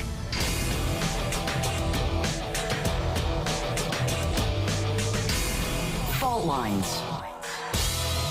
And we're back, and we are taking your calls. We have 2 people on the line, Michael and Tarif. I disagree with the $400,000 per person reparation thing. That's like almost $19 trillion, which I think would bankrupt the states. I get there. I've argued for reparations before, but that's like... He said magic wand. So much. And he did say magic wand, 100%. Yeah. Totally valid. We have Michael calling in from Sydney. Michael, you're on the line. What's on your mind? Yeah, hi, guys. Hi. What's going on, Michael? We may have lost Michael. Oh, I'm here. Oh, yeah. What's going on, man? Yeah. Like, a few points, guys, and I wish you let me. I hope you let me get them through them all before you interrupt me. Firstly, on the sedition trial in China, it's actually terrorism and sedition. So the guy drove his motorbike. He was a delivery driver. He drove his motorbike into a group of police officers at a protest with a seditionist flag on his motorbike, which is terrorism in any country around the world. On that same thing, they broke into a Parliament building and they tried to set it on fire, which is far worse than they did on 6/9 or 6/1 in New York, or in Washington. Then moving on to randomness in politics, China has basically told America, basically their rise is unstoppable, and no matter what America does, they can't stop it. Which moves you on to randomness in chess. Donald Trump is sort of like a bit like a random sort of roll of the dice, let the cards fall where they may actor. No one expected him to win. Every time he got on the podium, he just said whatever came into his mind. And the Democrats went wild because they Agreed. were AI computer trying to... Agreed, frankly. Yeah, I agreed. A lot of Trump's success here is in successfully using chaos and unpredictability to not be predictable. Yes, and then moving on to 6/1 again. Jamarl used a straw man basically previously when he was speaking to your dad there, and I criticized your dad before for being racist. Straw man? What are you talking about? A straw man is dad about what? Can I finish, Jamarl? Can I finish? Well, you call me a straw man. You need to verify that. Accused him of being racist. I said I have, and let me get on to the point, okay? And I'll tell you what the straw man is. The straw man is, you said, right, he was abused and he was called an N-word, and you have no footage that he wasn't. Well, I ask you, where was the footage that it was? Because if there was, where was the footage? I'm not a racist. I don't support Trump. But you basically said there was no footage showing that he wasn't called an N-word, but yet you were asking where the footage was of him not being called an N-word. What are you talking about? That doesn't make sense. No, that doesn't make sense. Look, what happened, and then you're going to call me a straw man. I don't even think you know what that means. What happened was that the officer gave testimony that he was being called an N-word. That was the basic crux of the conversation, that he was being called an N-word, that he was being attacked and everything else. Lee basically said, look, there's no video of that. And the point was, if there's no video of it, with all of the video that was there, well, shouldn't there have been video there? My point was, well, that doesn't necessarily mean he's lying. That just means there's no video of it. And was there a previous video? There's no straw manning in any of that. And then you said that because all the men there were white, which in itself is... I didn't say all the men there were white. I said the preponderance of the people there were white. That's true. You said most people there who were... They were. Someone must have called him an N-word. Right, must have, basically. I didn't say must have. I say it's likely that they would have, meaning it's not inconceivable that a group of people who are backing Trump, who, yes, there would be racists in the crowd. It'd be weird if there wasn't, could have potentially used it. I guess, I mean, I'm missing the straw man here. But you asked, there could have, but you asked, where was the footage of him not being called that? No, what I asked them, that's not what I asked them. What I asked them was there any footage of the officer at all in general? Capitol building. You said, where's the footage of him in the Capitol building? Where was he? Who was around him? Who was saying what? Yes. And another thing, how's that? Wait. But how's that a straw man asking? Is there footage of the guy? Meaning, if you're telling me that there's no footage at all, then he could have just been in an area where there wasn't a video camera. It is perfectly legit for me to ask, is there any footage? Use footage too. And I'm not a racist. I didn't say you were. Yeah. I don't think he called my dad racist. And I certainly didn't call Leah racist during the interview either. So if you're feeling like there's negative aspersions being cast upon him and on you because you agreed with him on this, I don't think that flies. No, I don't think Jamarl was guilty of a straw man there. No. I think you were when you accused him of straw manning, because technically a straw man is when you effectively misstate somebody else's stated beliefs in order to make your argument stronger, either consciously or unconsciously. Mistaken stated beliefs. What I said is, he said to your dad, actually, Shane, he said there was no footage of him not being called that, and you don't have any footage of him being called that. No, that's not what I said. Dude, you're No, that's a little bit confusing because the first part is a double negative, but no, that is not what Jamarl said, to be clear. We got other callers, though, is the thing, Michael. Michael, thanks for the call. Tarif, calling in from New Orleans. You're on. What's going on? I got to make 2 points about Chicago. Go for it. Before I talk about it, free drilling signs, free damager, and all hands off Haiti. Okay, Chicago got a problem dealing with the organizations, / gangs. You got to work it out to, get the people from start fighting each other. You need job programs. You need educational programs back in the public schools throughout the nation, basically. Well, that's what what's-his-name was saying. I mean, that's basically what his program was. I was sitting here shocked at how good that program was. Please, continue, Tarif. Okay. So, I'm going to have 2 points. Okay, my first point is this. You take the youth, those who want to learn a trade like in plumbing, electricity, and things of that nature, carpentry, you let them work on the houses for free to gain credit and experience to do plummetries where they can put that in their portfolio. The state pays for it or the organizations pay for it. Then they sell the houses to put so they can put money back into the program. And another thing dealing with violence throughout the nation, in Chicago, New Orleans, Miami, whatever, is psychedelics. Psychedelics. Like your mushrooms, your ayahuasca. Psychedelics. Yeah. So when I experienced 6 years ago, 2015. You want to dose the kids? No, not the kids. Listen to me. I went to Costa Rica and I experienced Ebola, right? Oh yeah, Ibogaine. Yeah. Yeah, I experienced that in Ebola game. What it does is it puts you right back in the center where you realize what you have to do in life, right? It's not a spiritual process. It's more like it gives you clarity. A process. It gives you clarity of like pay attention, get up and have discipline. So if we pass, wait, is it different for each person? Like if I took what is it? Acidophilus? No, it's not acidophilus. It's what is the name of that plant? Ayahuasca. Ayahuasca. Thank you. If I took an ayahuasca experience, my experience may be different from Shane's. Yeah, but what I'm saying is this.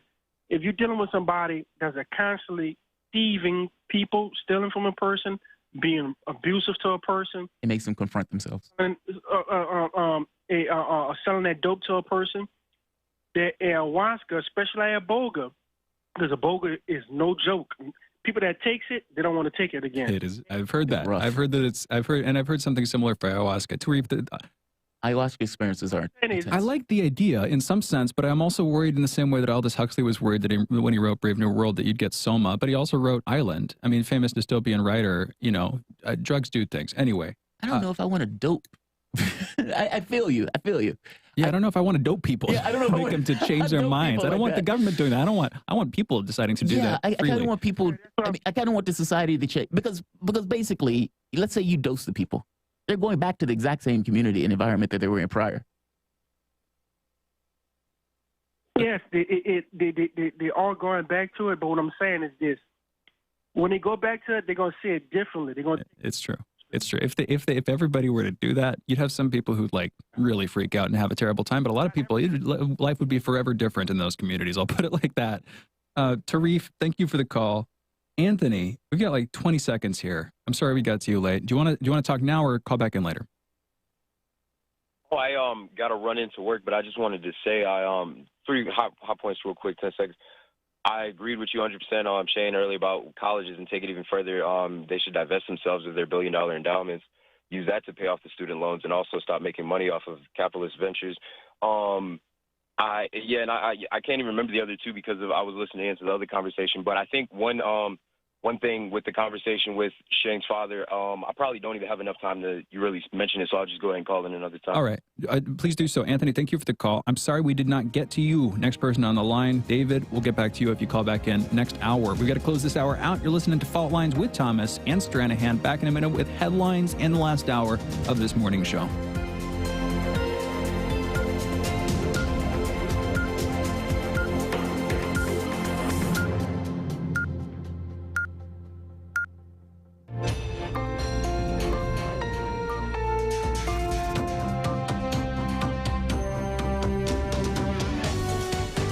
Listening to Radio Sputnik.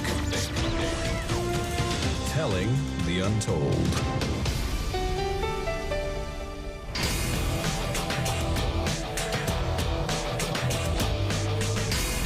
Fault Lines.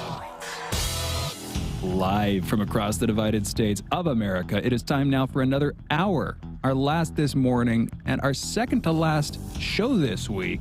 The most disruptive show covering news, politics, and events from across these divided states and the surface of our increasingly embattled globe. In the independent corner, I'm your political analyst, Shane Stranahan. And in the left corner, I am the indefatigable, the ever-vigilant, the last man on the wall, your political analyst, Jamarl Thomas. And together, we are Fault Lines with Thomas and Stranahan. All right. Let's get into the COVID headlines. Oh, you know what? I like to do the thing. If in the slim possibility that we get a time traveler, I like to constantly remind them like when and where they are. So let's do that. It's a good habit. It is a good habit, just on the off chance. It's Thursday, July 29th, folks. It's just after 9 a.m. Eastern in the morning.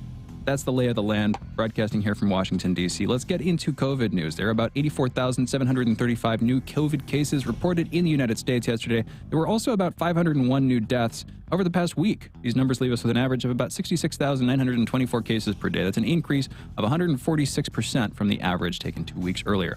49% of the total American public has been fully vaccinated at this point, and 57% of residents have received at least one dose of a COVID vaccine. As of this morning, the coronavirus has infected about 34,765,992 people across the United States, and it's killed 611,708 of us. In national news, last night the Senate voted to begin work on a $1 trillion national infrastructure plan after weeks of refusal by the Republican Party. The 67-32 vote formally starts the consideration of the senators. A vote of at least 60 is required for the final passage of the bill, giving Democrats a good starting point to get this passed. A new whistleblower report has come from the child migrant camps in the southern U.S. Fort Bliss, the not-so-aptly named Texas Army base, has a community of hangar-sized tents housing migrant teenagers packed with bunk beds a couple feet from each other. The reports detail the mental health of the residents as severely distraught. Kids with suicidal thoughts and tendencies were refused counseling, and many of the children felt like they were in prison, quote-unquote, and begged, "Please get me out of here," quote-unquote. There's also a shortage of underwear on the site, and dirty clothes and waste are apparently accumulating rapidly. A new study has come out looking into the price of rent for recent and current college graduates and students. 35% said they cannot afford rent, and 19% are relying on their parents' help to keep a roof over their head.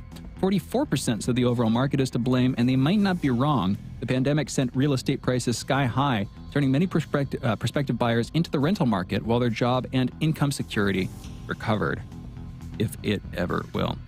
In international news, Politico is reporting that, quote, the Biden administration is pulling all American troops out of Afghanistan and formally transitioning to an advisory role in Iraq. But the U.S. military operation in Syria has seen no changes, and officials expect hundreds of troops to remain in the country for the foreseeable future, end quote. A Hong Kong man has gone on trial for sedition, the first use of the colonial-era law in over 2 decades since Britain began to transfer Hong Kong back into Chinese control in 1997.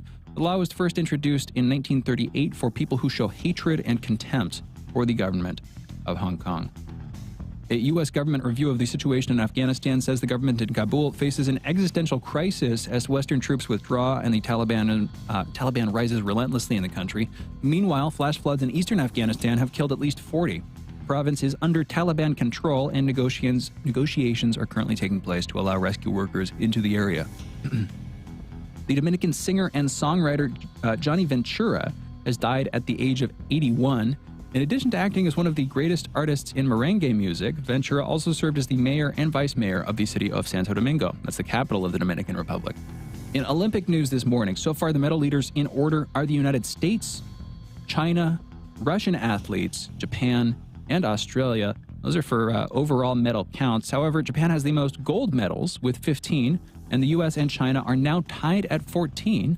This after the USA's Sunisa Lee took gold in the women's individual all-around gymnastics mere minutes ago. So we still won it, even with Simone Biles dropping out. And Austin is very excited. He's finger pounding the air. It's good to see. Good to see. Good for her. I hope she had a really good time and pushed herself in a way that was good for her spirit. With that, those are our headlines. You're listening to Fault Lines with Thomas and Stranahan. And I see Austin pointing downward. Austin, either come in here or give me something. I'm a little bit... I missed one headline. By the way, infrastructure details. So apparently $40 billion for bridges, $11 billion for safety, $39 billion for transit, $66 billion for Amtrak, $7.5 billion for e-vehicle chargers, $5 billion for clean buses, $17 billion for ports, $25 billion for airports, $50 billion for water resilience, whatever that means, $55 billion for drinking water, which is sad that we, like the fact that we had lead in our waters in multiple cities, Chicago being one of them, by the way, where Rahm Emanuel, Democrat, sees what took place. I think it was in Flint, Michigan. It was like, hey, look how bad they are. I mean, we need to do a check. Finds out that there's lead all over the place and is like, okay, yeah, screw that. Buries the report. Lori Lightfoot comes in. Has anything been done but the lead watershed? No. Think about what that means, though. These are human beings bathing and drinking lead. Same thing in Chicago, and there are multiple states. And they know it. They know it. Now, what does that do to kids growing up? And does that have anything to do with the emotional temperament, how the kids' brain development, all of this stuff? The answer is yes. 100%. Now, is that Rahm Emanuel's fault and Lori Lightfoot's fault? Individually, I'd say so. Despite all incentives, despite the incentive of politicians to cover their tracks. Yes, in a yes, way. I mean, I want to say yes, but I want to say yes and others. I mean, because this is it's a governmental structure. Lori Lightfoot is not there by herself. Of course not. And if she said there's lead in the water, I want to change it, you would have had people pushing back against her doing it, just like in Flint. That's the aggravating part. That's kind of where I can't blame Vaughn when he's like, yeah, I hate the politicization of the stuff. Because for him, he would probably say, clean water is not politics. And yet, it is.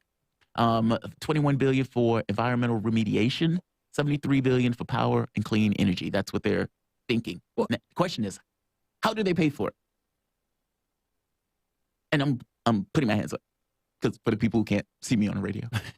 Yeah, I don't know. I mean, issuing more municipal bonds, you're getting money from up above, and overstretching themselves in various ways. I mean, this is the kind of thing they should have solved a long time ago. I focused on those individuals because you have to. Otherwise, it's just this nebulous sense. I agree with you. I'll put it like this. I don't disagree with you about the individuals. It just feels like it's like, yes, them and the government and the people who came before them that allowed that issue to prosper, Totally. et cetera, et cetera, et cetera. I hear you. There's a certain thought process that I've been in when I've been depressed, been feeling down, whatever, not major depression, just feeling down.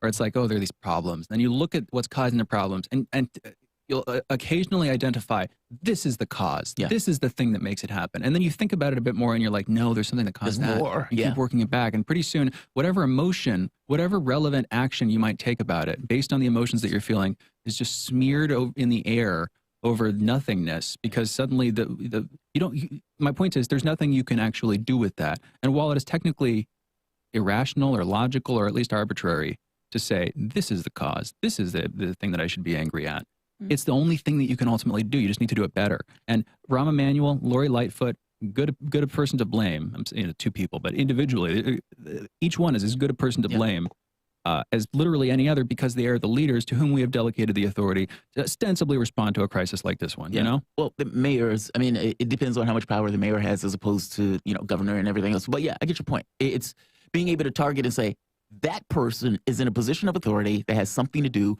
with this issue. And even mayor and governor, the two people still totally manageable. It's just institutions. This is why I like with the universities thing. I was guilty of it too. And I'm saying, it's the university's fault. Universities aren't people. Yeah, I didn't understand your argument. Neither are government. I think that's where I was. I didn't understand the case. Because I think that, because why is it, meaning a university starts. And a university, I think like Yale or something, these guys have like billions and billions of dollars, like ungodly amounts of money that these guys have. And so these guys are charging obscene amounts. And they're arguing, well, hey, man, teachers and staff and we're going to charge these amounts. Do they really need to charge those amounts? Should education be that high? No. Agree with you, 1,000% on that. My thing, and the case that I was making was more so that I don't have this huge amount of trust in institutions from the standpoint of screwing me over. On some level, I expect it. It's every incentive in the world is for them to do it.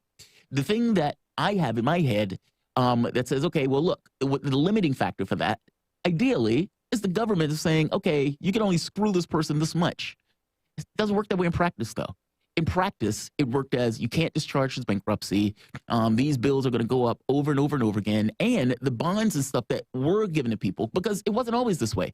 I mean, our parents could go to school for like $1,000 or $2,000, $3,000. That stuff just went away over time by the 70s and 80s, et cetera, as education got higher and higher, and that stuff became individual. It didn't just happen magically. No. Policy. But that's my point. I mean, your thing was the education or the universities are somehow responsible. And fair enough. They've been increasing the rates and everything else. Aren't they supposed to be the smartest people around? Aren't they supposed to be the scientists and the academics who the technocratic government would rely on to decide what to do with the universities? Aren't the universities and colleges supposed to be the brain trust of any nation, including ours? Ideally, aren't yes. these the people we should be looking to? These are the people who are supposed to be competent. You expect politicians to be a mixture of competent and charismatic. And then when they need to be truly competent, they go to the people who spend their days thinking. And there are problems with this. I get ivory towerism and scientism, and there are problems with this. But my point is, these are people. I don't expect every institution to screw me over. Oh, I do. I'm realistic that it might happen, but my emotional response is like, you have a responsibility that you are failing on, and I'm going to rub it in your face because you're a person, and I know that there's a person inside that meat mask somewhere. But what's the responsibility? I'm trying to understand that part. What's the responsibility? Not to screw their students over, not to betray their fundamental purpose, which is to create a brighter, freer next generation, but instead to enslave them into a debt policy while teaching them freaking nothing. I mean, I'm sorry, I'm actually getting angry here. That's not just universities, it's also banks, Shane. I mean, like all of these things were part of it. It's not just Rahm Emanuel. It's also the kid on the street who got poisoned. He could have supped from some other faucet than the one filled with lead. That's not what that's saying. I mean, if the banks are part of it, meaning when Joe Biden was trying to get the situation where people couldn't discharge their loans, we're talking about loans. Of course, and I'm saying I'm not sparing my scrutiny from the banks. I'm just focusing on the colleges and universities who are almost universally spared that scrutiny, except in a sort of very abstract sense. But if you look at any college administrator, why are they not speaking out about this constantly? They should see what's happening. Again, I'm paraphrasing somebody aside. This is a quote that I like. College, university, for the most part, it's high school too, except it costs $100,000 and it's a lottery ticket into the middle class. But the social habits, the kinds of things you learn, even the freedom, God. Anyway, that's my spiel. You say even the freedom? Even the freedom, the lack of freedom. I would argue that, yeah, colleges at this point actually have about as much freedom as high school in terms of diversity of thought, diversity of expression, expectations that you're going to fit in. The idea that colleges are a bastion for independence and the liberal arts, pursuing your own ideas. Those are bygones. I mean, the catch is if you're a liberal, those are your ideas, if that makes sense. Like, because for them, in their heads, like if you're talking to Democrats, they would think that their idea and thoughts are just pragmatic and that those are the width of it. And they can think anything they want, despite the fact that their thoughts are often confined to things. That's usually most people, though. Look, I don't have this issue with the universities that you do. Yes, they're screwing people over. Yes. They're spending, they're getting people to pay all of this money for educations and everything else. And sometimes the education is not even necessarily something that is entirely necessary. They have taken all these classes that aren't entirely necessary. Agreed. A ticket into the middle class, maybe used to be iffy at this point. Could be done better? Yes. Do I put all of the ire there? No. Because I know that there are other. I don't either. Yeah, I know there are other. I don't either, but I haven't heard. Haven't heard you spare any for them. And that's my point. Is that they deserve a lot more. For the universities? Yes. I mean, there's like you just made the point that you were focusing all of your ire on one. I was going to say temporarily. And from the standpoint of who do I think has a philosophical responsibility to ensure that stuff like that doesn't happen? Yeah, I do put that on government. From my standpoint, any institution that has some kind of onus or capability of incentivizing, getting some kind of incentive out of it, I think they take it. But what do you do by placing that responsibility on government? Don't you just empower it to do more crap, to do more corrupt crap? The government is there to do what it needs to do. And, no more, and no to less. fail at it consistently? What are you actually saying there, Jamarl? What are you talking about? What are you talking government about? Fail at Social Security? Does it fail at education? Hasn't it? Isn't that the very point? That's my point. Yeah, exactly. It fails at So education, why but it is doesn't it that fail at everything, Shane? I didn't say that. I mean, but it sounds like you're making that point. It's like what institution that fails at blah, blah, blah. Because like, COVID, education. Let's go down the line. The financial crisis. What do we want to talk about? So government fails at everything. I didn't say that again. So but I need to understand. It fails what at so much. It fails at so much that why do you trust it? Because it depends on what it is, Shane, and there depends on who is part of that. Are you process. pulling a Bill Clinton? So wait, should we just get rid of the government? What is the meaning of Should we it? just get rid of the government? What it is? Should we just get rid of the government? What's the alternative? No, of course not. What is your sliding door alternative? My sliding door alternative is to know what it is supposed to be responsible for, to criticize it, but not to assume that it's automatically going to come in and fix our problems, which is the implication of what you're saying, basically, which is it's the only entity that is responsible for this stuff. It's the entity that can fix this. No, we can choose to change other things by either rejecting them, resisting them, creating our own versions of them. We don't need the government to come in and solve it for us. I need to understand how this gets fixed outside of having some kind of government. Well, for one thing, and honestly, I even need to understand how does the issue of, hey, blacks can't go to this shop get fixed? Meaning, it's all the same. It's the government that came in and said, hey, if you have a shop that's open, blacks need to be able to go to that shop. I'm Same in thing favor with of it. handicap. I get it. But you can say, you can say some positive things the government has done, but I'm not arguing against government as a whole. I'm saying that by and large, it is a corrupt, dysfunctional institution, and that therefore, unless you need to, okay, but again, that's what I'm asking you. Let's go into the evidence. What is your alternative?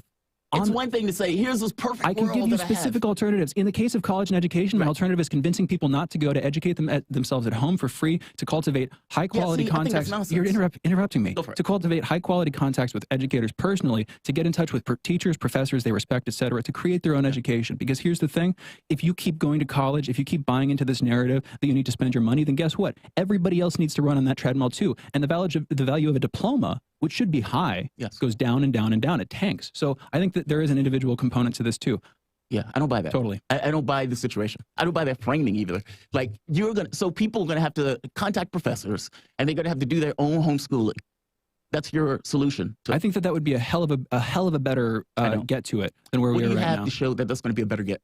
My own experience. And the experience of pretty much everybody that I know that has taken up that path. Your own experience. Yes. What do you have to run for yours? Experience. I asked you for evidence about government competence. You didn't give me anything. What are you talking about? I named like 2 or 3 things. Okay, I named 5. I named 5, and then we moved on. Shane, you can name things, but the government may get wrong because of the various competitors that are part of the process. It hasn't worked, and you're blaming it for... You haven't given me a credible alternative. I know you named that. Okay, mine is far more credible to me than... Shane. Look, wait, magic stuff? I think a credible alternative would be for people to just be able to look online and just, do YouTube videos. That's my solution to school. I think that's a better alternative. For some people, that probably is. For most people, probably not. Same thing with But do you have any experience? But do you have any experience with that? Do you have any experience of knowing somebody who has succeeded at that, or are you just making that out of whole cloth as a mockery, basically? I mean, do I know people who can use YouTube and do videos and stuff like that? Now you're walking it back. Do you know anybody? Yes. Do you know anybody who has successfully navigated a career? Yes. Made money, been successful based on YouTube. Then if you know people, isn't that actually a bit more proven viable than college? And isn't that satiric? Isn't that irony? Yes, because it's free. Because it's free. I went to school. I was successful at school. Yes, I have a bill associated with it. I would guarantee you that there are far more people who went to school, were successful at it, as opposed to, okay, I'm just going to do these videos and I'm just going to connect with these various professors that I'm supposedly find out somehow. No, I don't buy it. I just don't buy the premise. I hear you. I get the education has problems. I even get the government has problems. But this is not a perfect world. And there's always going to be problems associated with the things that you do. I don't believe in magic. Neither do I. We got a guest. I'm down to close this here. Go for it. And with that, we're going to be coming back talking with an educator. No aspersions. Professor. I know, right? Professor, exactly. No aspersions intended. She's one of the horrible people that Shane is saying in the education population. No, of course These horrible, disgusting schools. No, teachers and individual academics themselves are often the greatest people. Sure. But we're going to be coming back with Lori DeRose, Senior Fellow at the Institute for Family Studies and Director of Research for the World Family Map Project.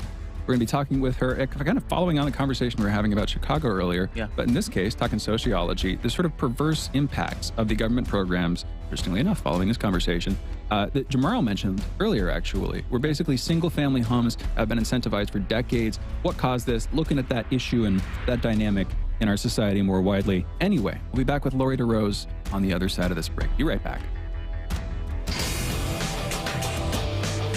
Fault lines. 24 hours a day, 7 days a week. We give you the most essential information out there. Radio Sputnik, telling the untold. Peer into the future with Political Misfits on Thursdays when we analyze the latest trends in news, politics, and culture. Catch us on 105.5 in Washington, D.C., or 102.9 or 104.7 in Kansas City. Achtung, baby.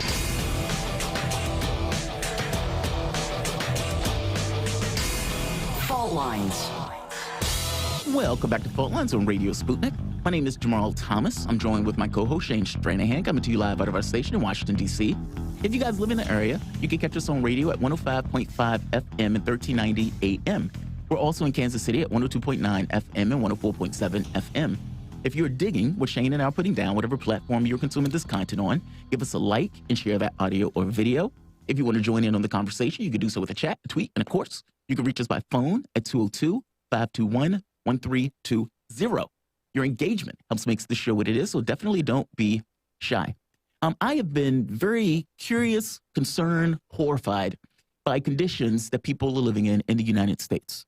And yes, I've been focusing on Chicago just because of the mass gun violence that was taking place over the weekend, and it definitely grabbed my attention. But it's not just Chicago and people, kids who have to grow up in this, kids who are growing up in poverty, depravity, growing up dodging bullets, growing up lacking education, lacking the ability to get health care, or for that matter, even the basic of lights. I grew up with people who didn't have lights in their home. They couldn't afford it. And this is the conditions the kids are in. The catch becomes, what happens? What is the psychology of a kid? How does that affect kids and groups as they grow up? For that matter, what does poverty show in regards to this kind of epidemiology? Or for that matter, the difficulty of getting out of poverty once someone is in. To have a conversation about this, we're joined with Professor Lori DeRose. She's a senior fellow at the Institute for Family Studies and director of research for the World Family Map Project. Professor DeRose has a PhD in sociology from Brown University and is taught at the University of Brown, Georgetown, and Catholic University of America. Professor DeRose, thank you for joining us. Welcome to the show. Good morning. Absolutely. So I am excited for this conversation. I've wanted to have this conversation for a while, so I really appreciate you joining us. We were having this conversation about Chicago, and the guest prior was making the point about the poverty in Chicago, being people not having the ability to get a job or not having the opportunities for various services in the community. And you have these rundown communities that people don't want to invest in for obvious reasons, because they are run down, they are riddled with gun violence. And these things have outcomes and effects on the people that are living through this situation. And that's kind of what I want to delve into. Would you consider poverty or an income gap as being an indicator, even predictive indicator, of violence in various communities across the United States? And if so, why? I think so. You've actually asked me a first question out of my depth because I do focus on family studies, so more the part of you're talking about the single parenthood and some of the other gaps between people. But I do know, so, pivoting your question, that income inequality actually does affect the way that people behave. So you're asking me, is it linked to violence? And I don't know the research literature on that, but I can tell you that it's linked to less marriage. That when there's more more income inequality, there's this bar that people imagine that they have to achieve in order to marry, and it makes marriage more of what sociologists and economists call a luxury good, where only the more privileged feel that they can access it. And we all know you don't have to have a lot of money to get married. Marriage license is super cheap. But that's on the practical level. Sociologically, people have visions of what proper married life is, and income inequality contributes to a higher marriage bar where people feel like they're not able to qualify. Being able to own a home, for instance, right? Perfect example. What else is there from the standpoint of, let's say, income inequality or poverty and the effects that it has on families? Oh, my gosh, that's such a big question. Obviously, poverty is going to affect families in a lot of ways. The time gap is one of them. Even if a two-parent family is working multiple jobs, they can't supervise their kids as much, pick them up from after-school activities. Spend time together. Time together, yeah. I'm okay, truth in advertising. I am a big proponent of family. I think family is really cool. I don't think it's a solution to all of society's ills, but when society's ills interfere with family, it's a big deal. So I want to jump in here because and Lori, thank you so much for joining us. Professor DeRose, thank you so much for talking with us. A bunch of questions for you. We're going to cover a bunch of ground. So warning, I'm going to skip around a little bit here, but hopefully by doing so, we sort of fill out the territory. It feels natural. But I'm going to do that literally right this second. I was having this conversation the other day, and I was saying families are incredibly important in their ability to intervene, even if it's not your parent, because your parents might have problems. It's your aunt, your uncle, your grandparents, your cousins, people who are close to you, who have a reason to care about you, who can step in and take over whatever that looks like, and even if that involves the legal system. Now, the natural pushback, that I got very quickly after I made this point was, well, but what if they're not there? Don't you need some entity, some agency, some independent body, probably a government-run one, to come in and help out too? I'm curious, looking at the stuff and thinking about it, what's your perspective on that dilemma? Since I'm pro-kid and pro-people and believe in human dignity and all that good stuff, I think multiple safety nets are necessary to a single one. So I do think that expecting government or any other larger, more impersonal entity to be a safety net for kids is unrealistic. I don't think it's going to happen in the way that it needs to happen without those extremely personal ties. Now, that said, there's no way that I would want a kid who doesn't have those extremely personal ties, that doesn't have the grandmother or the great-grandmother that's crazy about them and wants to foster them in. I don't want them to just be living on the streets. I think that a safety net below the family, if you will. Yes. It just seems necessary. Like, I don't know how you get around it. I'm sorry, I missed what you said. No, I just say I don't know how you get around it. It just seems necessary. It's not that it's great. It's just that it's necessary. And I'm saying this from as a home. We had somebody who was adopted in our family, 2 kids, actually. And so, her living situation was atrocious. There was no other family that you could take her to that was credible and that was viable. And so outside of the family was the only way that was available. I also want to get into this notion of, like you were saying, the squeezing of the middle class. Well, this was one of the topics, and the effect that is having on, you could say, families, on human beings. How is that showing and presenting itself in our current society? Okay, so you used the term squeezing of the middle class, and I want to just sort of emphasize that for people that aren't used to the image, because it's actually an image that I think helps. Some of the literature on family refers to the hourglass economy, which probably hourglass economy doesn't sound like it's anything about family. It is because of that pinched middle, because of that squeezing of the middle class. And by squeezing, you mean of wages, income, lack of services, et cetera, et cetera. I caught the very tail end of your conversation about education before the break. The value of a college diploma actually hasn't gone down greatly. In fact, if you look at the longer-term trends, it's increased quite a bit over time. And that helps create this gap between people that have finished the bachelor's degree and people that have not. It used to be that there was a little bit more of a continuum where dropping out of high school was a pretty bad thing for your job prospects. But if you were a high school graduate, there was lots of middle America employment. Like factory jobs. Yeah, factory jobs, blue-collar kinds of occupations, things that you could do to actually support a family and clear the marriage bar without a college education. And that segment of the economy is much smaller than it used to be. It's gotten pinched. It's part of the pinching. And we don't need to get into an argument. I would argue that the value of a college diploma is more positional now. In other words, it's specifically positional value. It's a term that people can look up. It's like if everybody starts getting plastic surgery, it's a stupid metaphor, but if everybody starts getting plastic surgery, suddenly the standards for beauty change. People get into an arms race. And similarly, I think people are just expected to get college diplomas, not because they're expected to be educated necessarily, but because it's a sign that you're willing to show up, that you have maybe even certain connections, that you come from a certain class that might have racial connections. But regardless, all of this stuff leads to inequality. It's associated with it at the very least. And coming back to it, how does that tie into people's inability to create families, to create these meaningful bonds? Like, why is that relevant? In other words, can't poor people, can't rich people? If that's all we have, why are these things associated? And why is this worrying from your perspective, looking at it from the perspective of the family? Lori.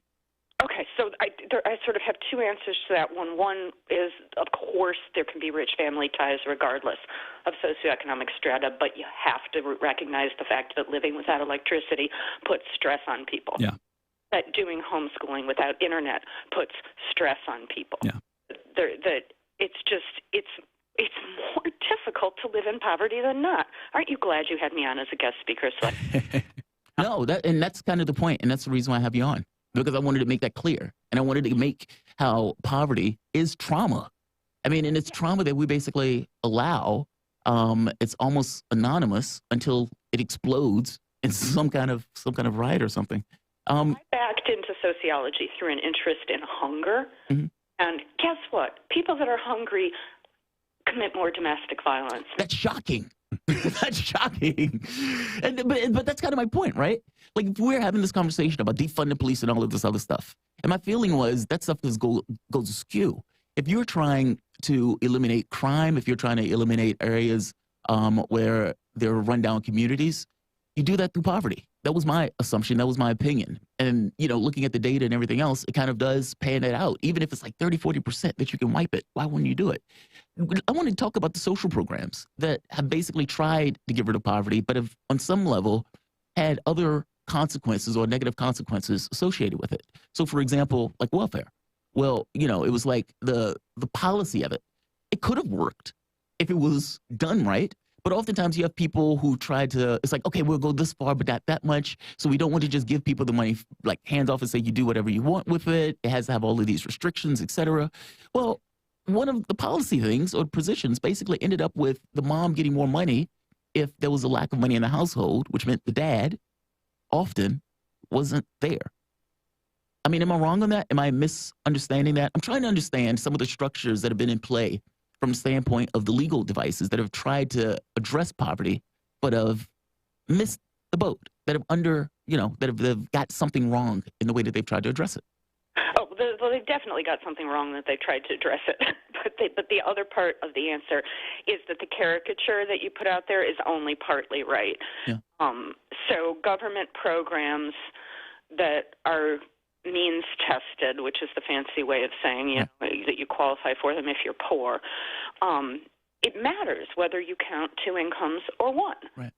And there was some incentivizing of non-marriage, but this is where I get on my soapbox and say we have to look at structure, because it's very easy to just say bad policy or bad people. By the way, just so I'm clear, I'm not blaming it on that. If I had to guess, I would say the percentages were low. I'm just saying that was part of, I guess, part of the mix. I mean, but you can quantify it for me or qualify for me. Well, I don't know how much I can quantify it, but I will. So to fill out this picture, if you imagine people being incentivized to stay on welfare or to not get married so that their welfare benefits, and I'm using welfare very loosely now. Yeah, end of welfare as we know it in 1996 with Clinton's Personal Responsibility and Work Act. And a lot of those limits are still there. But there are still government programs that are structured in a way that disadvantages the two-earner household. It's getting better. Catherine Micklemore has done some work on the earned income tax credit, and she shows how it phases out more quickly for married couples, married filing jointly, but nowhere near as much as it used to. So the system's been tweaked back toward more of a Swedish-style individual taxation. We're not all the way there yet. I'm not even sure that that's the goal, but to treat people that don't join together fundamentally differently than those who do, or actually to put it the other way around, to penalize people for getting married is a bad idea. So you definitely don't want a structure that penalizes people. So even though the idea of, a welfare queen is certainly not the historical reality, there is some reality in the idea that the structure creates problems. And let me say one other thing that's totally cool about Catherine Micklemore's work. She showed that low-income single mothers were hesitant to marry in part because they didn't understand the structure of the earned income tax credit. It's complicated, and they didn't know whether they would lose money or wouldn't.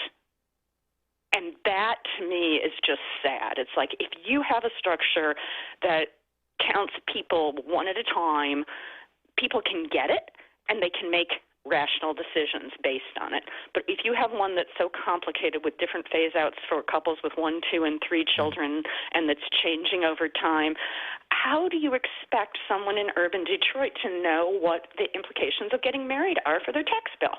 That is screwed up, and it makes perfect sense. So and again, it's not, I'm not trying to be too overwhelming or, tendentious with this. I'm not trying to say that all of this is being caused by these programs, but they contribute to it. They provide this perverse incentive that we've talked about.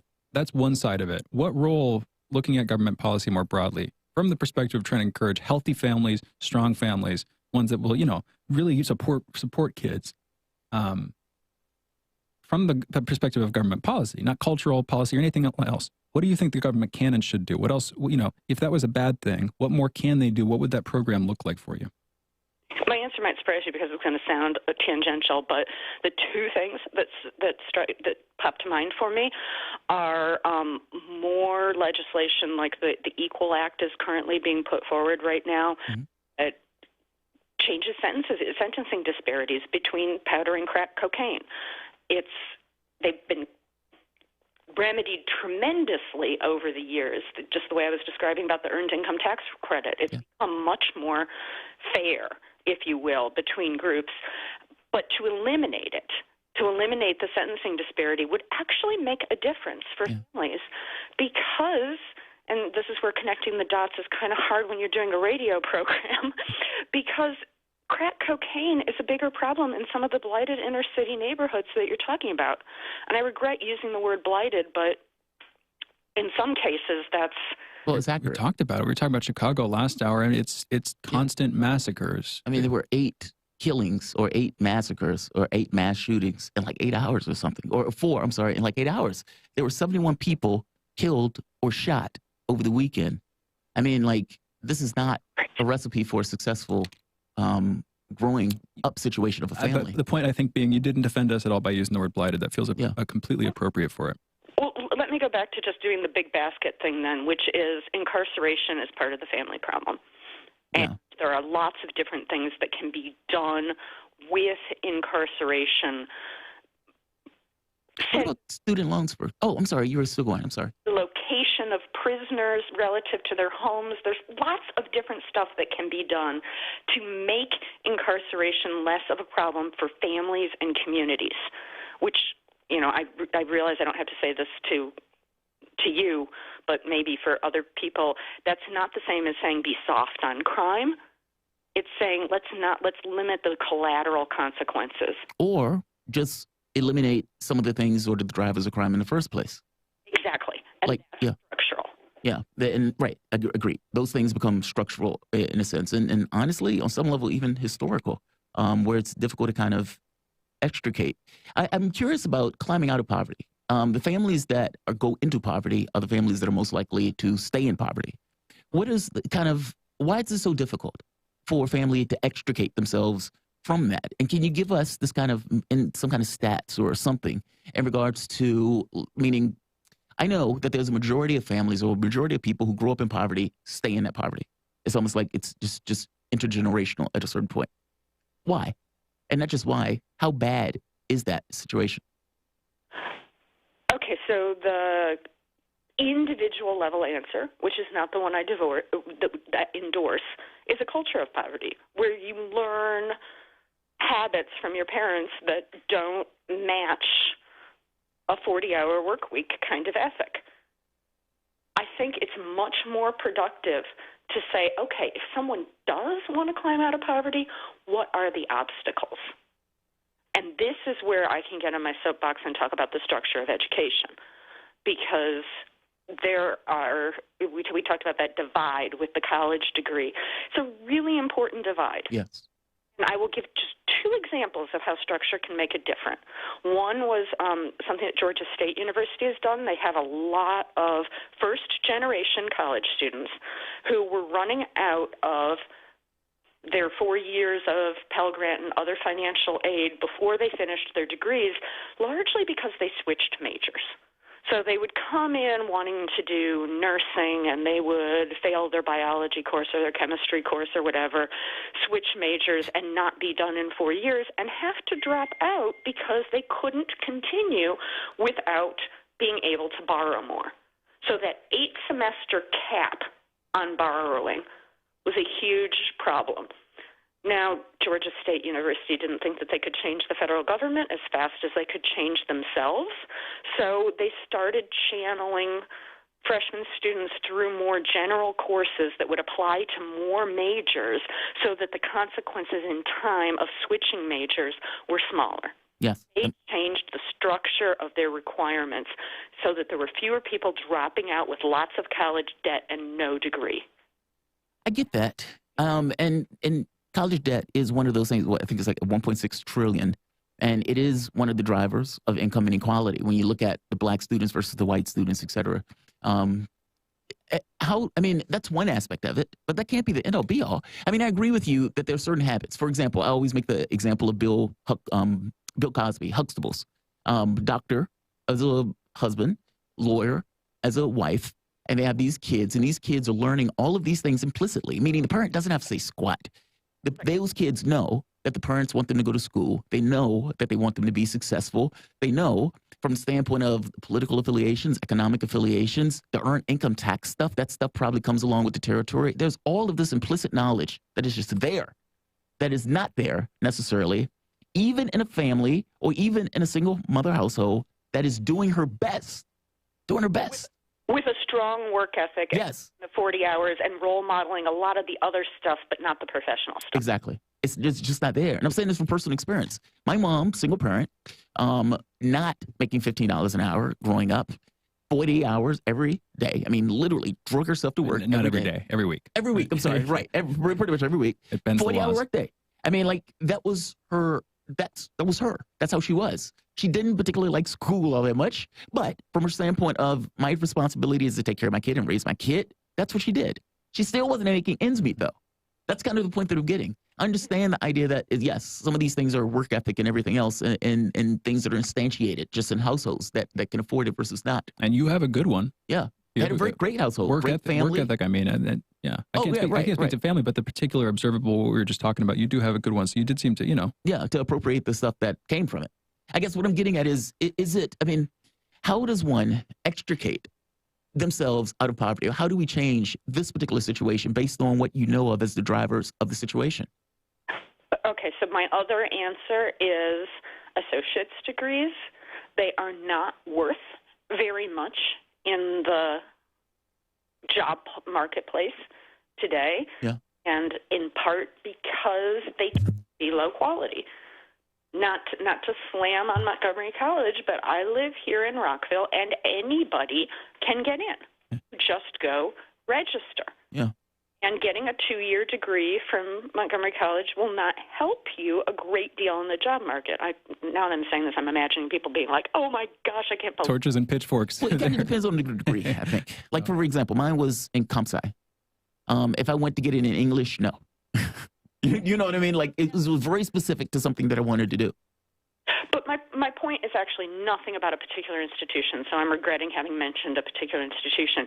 It's that if there were more resources supporting junior colleges in the United States so that the quality of education at junior colleges could be ratcheted up.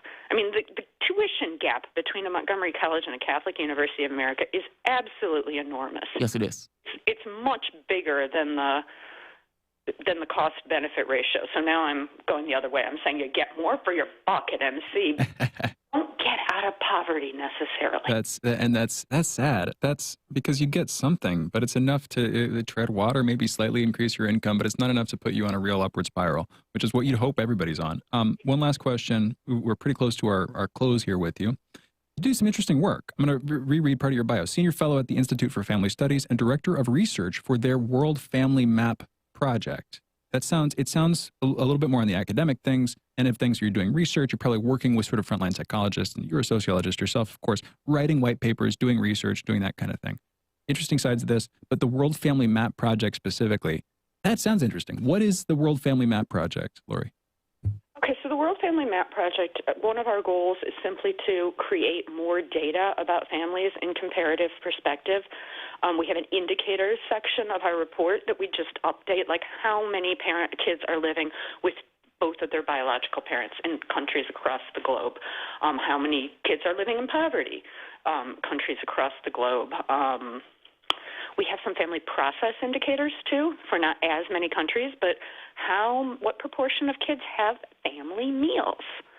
So we just try to create comparative data on family socioeconomics, family structure, family process, family culture, because those data exist for things like birth, death, less so migration, but not so much family. So we're increasing what's available for family. And then we also do an essay in our report. And each of our reports has an essay that focuses on either causes or consequences of family strength. Do you break down like demographics, income, like it's a full breakdown of families in compare and contrast? Well, so the indicator section just basically gives you raw data on families, proportions in countries across the globe. Like, for example, how many families eat dinner? That was the one that you raised. Like, what would be the number? Awesome question that I can look up the answer to, but I don't know. So I assume you don't want me to do. I'm sorry. I was just curious when you said it. My head perked up. I was like, really? We have some facts. Jamarl's into polling. I love that stuff. We're out of the election season right now. So the numbers, you bring up 48% support for this, 38% presence of that. He's into it, and it's valuable. And it sounds like this could be used as a sort of diagnostic tool for researchers. What's the health? What are the facts here, first and foremost? But if you're looking at a given country or community, how healthy are the families in that community? It sounds kind of like how that would be used, right? Yeah, and how do you measure it? How do you measure what healthy families are? And the ways I've mentioned are, of course, not the only ones at all. But, poverty, structure, and family dinners, those all matter. That's fascinating. Because there's also the things that you can correlate in doing that data. Like it may be odd facts. Like, okay, these families who eat X amount of times per week tend to have a higher income for blah, blah, blah. Like there may be like these just weird connections that maybe that you can pull from the data where you may be able to correlate that stuff. That's fascinating to me. Great job on that. And the one other piece that I think is fascinating is you can look at family strength as a cause. You can say, oh, kids from intact families do better in school. Or you can look at family strength as a consequence. Yeah. Oh, families where household labor is divided more equally are less likely to divorce. Or countries with better family policy have better educational outcome. You can look at as cause or consequence because the world's complicated and the arrows don't run just one direction. I'm going to throw you another kind of specific question, and if you can't answer it right now, hopefully we can get you back on so you can then. But you might be able to. If you were talking to a family, to a husband, wife, partner, whatever, who is interested in hearing your work, and about it from a more personal perspective. Like, how do I make my family work? What advice would you give them, Lori? Family meals and prayer. Really? I mean, it's not going to fix the world, but you asked at the personal level, and so that's my gut reaction. Do the things that are within your control, and I don't think that family meals are necessarily in your control if the couple's working split shifts and to put food on the table. You have to make that a priority. You have to make some sacrifices if it's possible in other areas of your life to make that happen, because that's the kind of thing that keeps you together like glue. Yeah, right? but you can't make those sacrifices if you can't afford it. It's true. And that's the catch. It's like if they were working 2 jobs and then one guy's this and everything. Yeah, man. Yeah, that's so wild. I really appreciate you coming on. The voice that you guys were listening to. Lori DeRose. Yeah, Lori DeRose. Senior Fellow at the Institute for Family Studies and Director of Research for their World Family Map Project. Professor DeRose has a PhD in sociology from Brown University, and she's taught at the University of Maryland, Brown University, and Georgetown University, and the Catholic University of America. Lori, it was great talking. Hopefully we can have you back on sometime. Really, really enjoyed it. For everybody else, you're listening to Fault Lines with Thomas and Stranahan. We're coming back taking your calls. 202-521-1320 is the phone number. We'll be back on the other side of this short break. Fault Lines. We are talking 24 hours a day, 7 days a week. You are listening. We give you the most essential out of the endless information space. Radio Sputnik, telling the untold.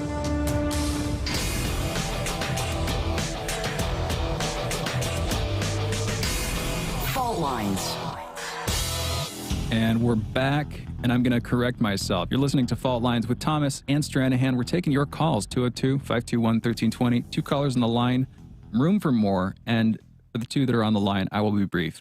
Yesterday, remember we had Mark Frost on, then after we had him on, we were talking about Joseph Schumpeter, and I gave an interpretation of Schumpeter's argument, basically. We were talking about how capitalism is so great. It's sort of turning into socialism in an interesting way. Yeah. And we had 2 different, or at least it's getting socialistic. We had 2 different explanations. I said that mine was Schumpeter's one. You said that there was another one. Yeah. I don't need to get too deep back into it. Well, I thought Schumpeter's one was just capitalism is going to be so awesome. It's going to be so much better. It turns into socialism. People get so much happier, and it sort of just it defeats itself. That kind of thing. People have so many resources, and they're so comfortable with it. And then I said people will expect more of the government. They'll ask the government to do more, and in the process, you'll get anti-capitalism. That was not Schumpeter's argument. That was Alexis de Tocqueville's argument. And for some reason, I read them both at the same time. I associate the 2. My point is, Mark Frost corrected me. He was like, I figured he would. Jamarl's right. He would. After we had that thing, and I forgot to get to it while we were on the show yesterday. So, tip of the hat here on this one. Jamarl was absolutely correct. Schumpeter was more on that line. I was thinking of Alexis de Tocqueville. No worries. Similar arguments. Tocqueville made them about democracy. Schumpeter made it about capitalism. Yeah. It's an interesting thing, but I won't spare the time to get into it now, of course. Let's get to the calls. We got Brave calling in from Atlanta. Brave, you're on. What's on your mind?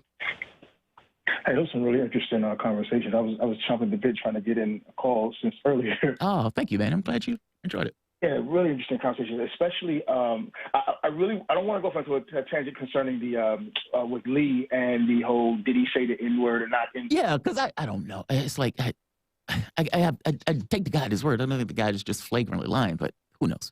But go for it. I'm sorry, Ruth. I find it frustrating that you always have to prove.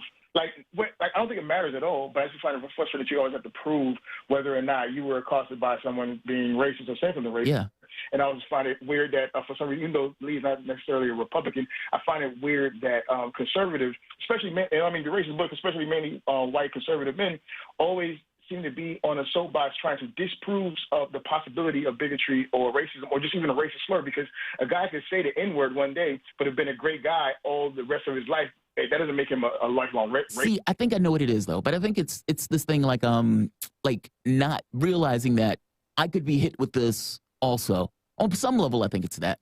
On some level, I think it goes a little bit deeper in regards to, I don't know. Go ahead, Brave. I think he would believe you. I want to jump in for just a second, Brave, and then I'll pass it right back to you. I think there are at least 2 things at play here. One, there's a larger sort of timely political issue, and admittedly it fits into the whole conversation. But Democrats have called this a white supremacist march before. So there's a specific sort of factual dispute over what's the ideology here. Now, this would be the strongest piece of evidence yet that at least a substantial crew there have racist tendencies, which might mean they're white supremacists on a deeper level, et cetera. So there's a specific timely thing where I get why he's pushing back against it. And then on a deeper level, there's also just the like whole racial thing in America with conservatives and Democrats and conservatives feeling like a lot of people on the left are accusing them of racism when that's unjustified. And then sometimes that happens. Sometimes it is justified. It's complicated. My point is I see those as two separate categories. And I don't want to downplay the first one, which is there is a specific sort of factual claim being made about January 6th that this would, you know, I think you see what I'm saying, Brave. What's your take? I do. This is just another reason why I called in, but I started, so I guess it's my fault. But I do. Racism is obviously a thing. Systemic racism is obviously a thing. But I'll say this part, then I'll jump to why I really called in. The whole thing with January 6th being a huge white supremacist act and white supremacy, to me, that's all media marketing because it's not that. And I think it's just media marketing to tie white supremacists to Trump. Agreed. To try Trump to racism, right? Agreed. And not just the media, but politicians too, of course. But anyway. Yeah, I disagree with that. Go ahead. No, it clearly is because I mean, oh God, I'm going. Well, yeah, I don't want you diving this right ball. Everybody could just make that point. Shane agrees. I disagree with that comment. Yeah. Brave, you agree with Shane. Go. Keep going. All right, so I agree with both you and Jamarl. Shane and Jamarl on that particular topic. So that way I can just leave it alone, right? The reason why I was calling in is more so about the poverty and the Chicago call. The program, the guest Vaughn, the program that he was running out of Chicago, there are plenty of those programs, right? Not saying that they're all successful or receive it. I guess my ultimate point is they don't receive the attention that they should receive. Somehow we all get caught up on black, the BLM, and why don't they? You ever heard the question? Oh, why don't you care about the black on black crime? Or why don't you care about the only issue with that question is oftentimes is used again white conservatives who want to dodge from this notion of cops killing blacks. Like, so you can't, it's like, hey, well, what about the black violence? You don't care about the black on black violence? It's that stuff. I mean, that stuff is going for like decades where they've been using that as a talking point. For me, I care about both. I mean, I care about the fact that people are living in communities where they're dodging bullets. I think it's a big deal. But Brave, please continue. I keep interrupting you. I'll try to wrap this up. But my point in bringing that up is for exactly the reasons you just said. That it just to outline the fact that those are just simply talking points. Even the idea of bringing up Chicago all the time. While I realize why you guys brought Chicago for this segment as an example and to be able to delve into something concrete. They bring up Chicago all the time, but I shared a link with you guys over Twitter for a segment that Rick Sanchez did on RT outlining the U.S. as having the most gun violence in the world, right? And then, of course, the Americas. 1,000%. And but most interestingly, Chicago in the rating of 1 to 10, Chicago is at number 10. There are plenty of cities and states above Chicago, but you know Chicago is a talking point. Yeah. If I can say very quickly, coming into the call, you guys said, I'm just going to skip past on my question for another day. You guys said I heard someone say that we should not. Or if we get, I think it was you, Shane, because you were referring to your point from yesterday about not people expecting government to come in and solve problems and things of that nature, right? And I would just say, why shouldn't we? We have a representative government. I would say push them. I just don't think again. If that's what you're expecting, are you going to get it? No, and therefore, I think I hear the argument, but I feel like there's a gray area that is, man. I mean, like, it's why wouldn't you expect people who literally are called representatives to represent you? And to represent you against, let's say, a 1%. Depends on what you mean. I think this is a semantic issue. It depends on what you mean by expect. Do I accept that? No. And nobody should that they aren't doing that. Do I practically expect that they're actually going to deliver on that? No. Should I act as if it is reasonable to expect that they would do that? Yes, that's their job. But again, it's like a semantic gray area. I don't think it's semantics. But if you just finish the point. Go for it. And I get off. The reason why I said that we should, why shouldn't we, is because, again, it is a representative government, right? I think the problem is that we have come to not expect. Yeah. Therefore, we don't hold these people to the fire, right? Which is why we end up with Chicago's and all of these things. And finally, I'll round it out by saying I don't think that they're incompetent. I hate to say it, but I wonder sometimes if we are incompetent, we meaning me, all of us who continue to vote these people into office and allow them to do what they're doing, because they are very competent at doing what they're doing, which is what they want to do. You can tell what a person is meant to do by what they do. Right, that's what their attention is. So we keep posing arguments of why won't they do this, why won't they do that? Because that's not the job that they want to do or they intend to do, whether it's the job they're supposed to do or not. So I have to wonder, where does the incompetence fall as the voters allow them to continue to do this? And I'll leave it there because I've been going on for a while. Brave, thank you for the call. I'll be this brief because we got another call and I want to make sure we bring him on. David, calling in from Kansas City. You're on. What's going on? Yeah, I was calling in the last hour after, was it Vaughn, the guest you had on, talking about Chicago, but I was really glad that you had the last guest. Was it Lori? Yes, Lori DeRose, and it was Vaughn Bryant. Yeah, I just felt like everything that she was bringing up was like touching on almost all the points that I was wanting to. And the main thing that I think is key is identity. And I think that's part of the thing of the adaptive problem solving. That sounds all well and good, but like I've talked to kids, I know kids, I have a relationship with kids that are in that type of world, or at least where that type of world, the street organizations as it was called, that's another side point. Gangs. In the words we use. Gangs. Yeah. Where that at least has a pull. Adaptive problem solving doesn't really sound cool to a 14. No, it doesn't. But you're not talking to him like you're not using the word when you talk to him. At least I don't think you are. No, but there are ways to put it. I mean, because the same emotional intelligence that lets you resolve a problem without it coming to punches or whatever, it also lets you sell to people. It also lets you convince people of things. It can be used. There's selfish ways. There's selfish ways to get people to become good. I don't know how else to put it, and that's not enough maybe. And I get that's not where you're going, but my point is, it's like a messaging thing that I think could totally work if it were done in the right way.